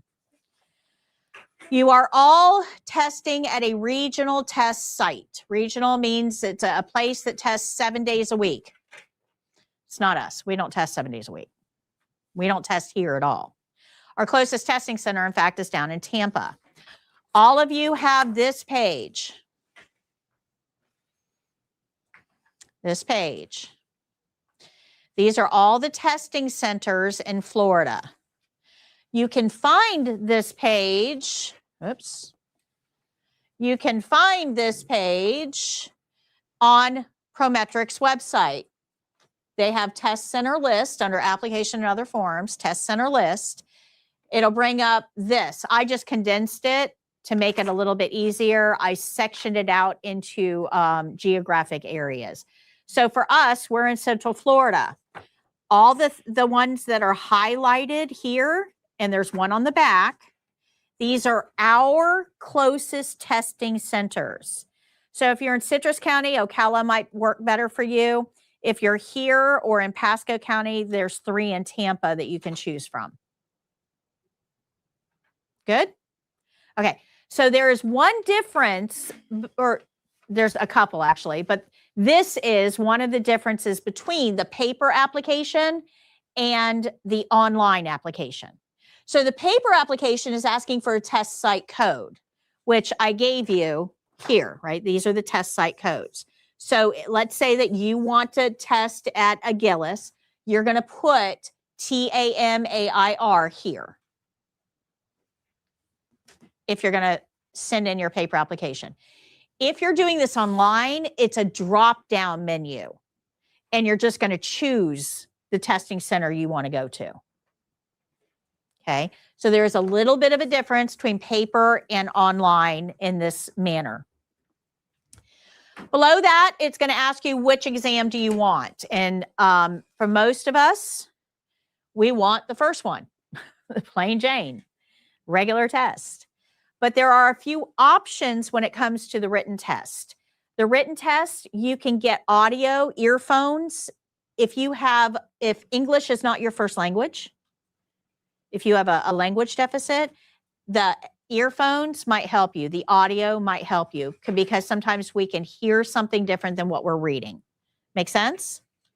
If you have ADHD or dyslexia or a reading problem, then the audio might help you. So if those things apply, the second option might work for you where it says written oral. Anybody in here Spanish your first language? Okay. Then some of these you can get the written in Spanish. That doesn't apply to us then. Okay. So either choose the first or the second option. First one if you just want the regular test. Second one if you want the computer to read the test questions to you. Next to your option, you're going to see the price, $155. Okay. We have different options here. So $155, that tells us how much we're going to have to pay for the test. Now, these here where it just says written and it just says clinical skills, that's if you have to retest. So let's say we take the test and we failed the written for whatever reason. My students won't do that, but let's just say, okay, you failed the written test. But you passed the clinical. When you go back to retest, you only have to take the section you failed. Make sense? So that's what this would be used for. So if you have to retake the written, it's $35. If you have to retake the skills, it's $120. We don't want to fail either because we can't afford any of that. Okay? We're going to pass the first time. Yeah. Good? All right. So for first-time testers, our fee is $155. Now, if you go to page 6, at the top of page 6, there's a check, a box you have to check. That box is saying that you have received the privacy policy. That's the last 2 pages in this packet.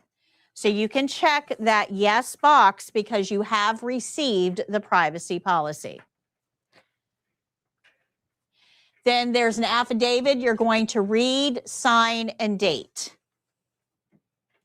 Good?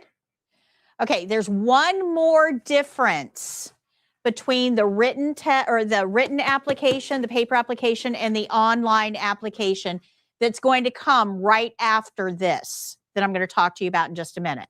Okay, one more difference. At the bottom here, there's a statement that you need to pay very close attention to. It says if you do not receive your emailed authorization to test, that's what ATT means, authorization to test. Basically, if you haven't heard back that you are approved to test in 10 to 14 business days, so that's 3 weeks. Okay, 3 calendar weeks. 10 to 14 business days, you need to contact Prometric. So if it's been 6 weeks and you haven't heard anything, that's on you. They told you to contact them if you didn't hear back. Because if there's a typo in your email address, that's the only way they communicate with you is through email. If there's a typo in your email address and you're not getting the emails, your test date can come and go and you didn't know anything about it and they don't give refunds. This is your responsibility to keep up with. Good? Make sense? Everybody okay with that? So when you send in your application, if you haven't heard back from them in 3 weeks, you contact them. And sometimes when you contact them, it means you're going to have to ask for a supervisor if you're not getting anywhere with the person that answers the phone. Okay? Good?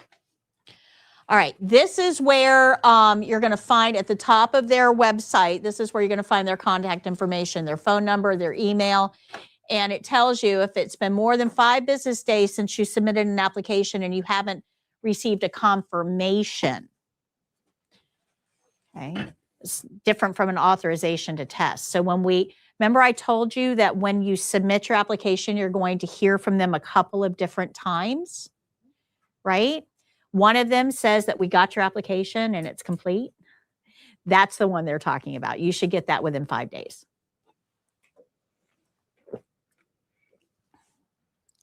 Online application, largely the same as what you have in front of you. One of the differences is you're going to see a list of testing sites that you can choose from. But notice none of them really have addresses. So that's why I include this, so you can kind of map it out and see by the address which one you want to go to. Because this doesn't show you where any of them are. It just says Tampa. Well, there's 3 in Tampa. Which one's close? Tampa's a big city. Which one's closest to you? So that's why this will help you. By the way, Agilus is the one that's closest to us. Payment information is different. If you're mailing in your application, there's a form here to put your debit or credit card number in. You're going to fill that out.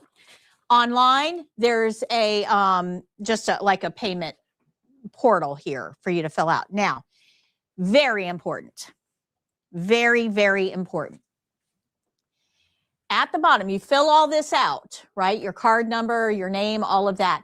Down here, there's a box you have to check that says I authorize. Everybody seems to skip over that. And it doesn't tell you, hey, your application wasn't processed. It doesn't tell you anything. If you skip over that, it'll like process your application and then it dies and nobody contacts you. So you have to check that box. I don't like the way they have this because it's very easy to mess up. Okay. Just make sure you check that box. And then at the bottom, you've got this. We don't have this on the paper application. This is only online. It says supporting documents.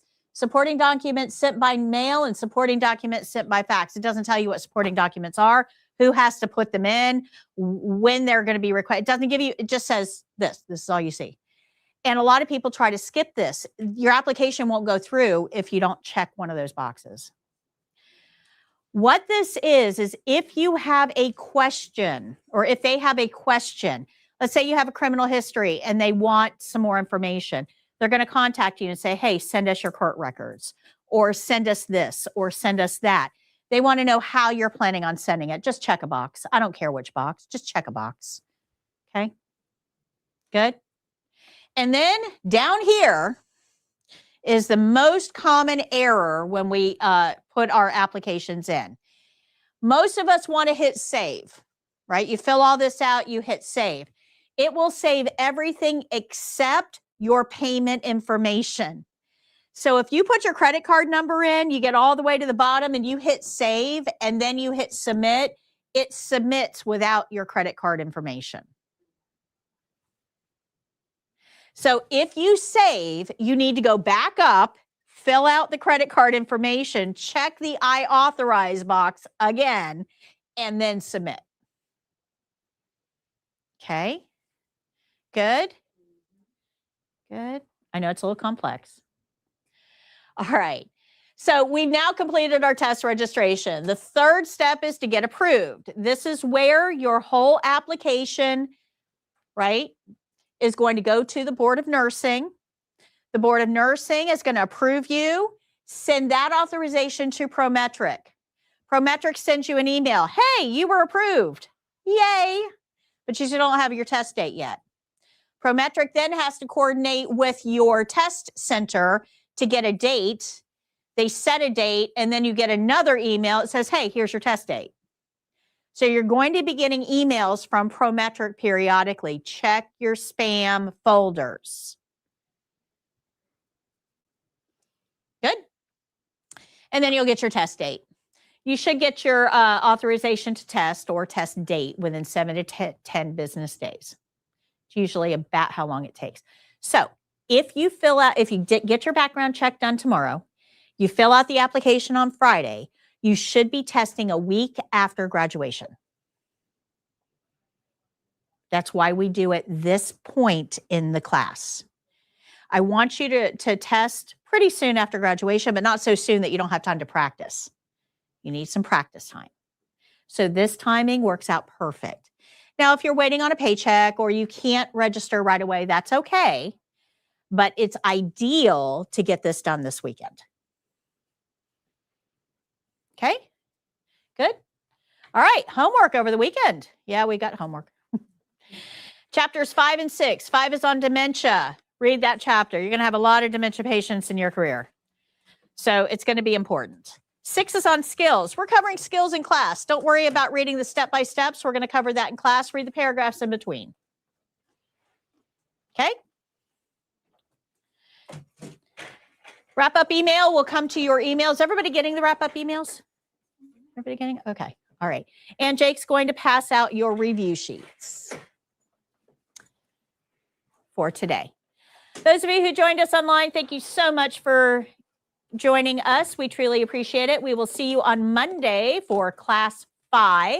We're now past the halfway point. It gets way easier from here. So until next time, happy caregiving. Bye.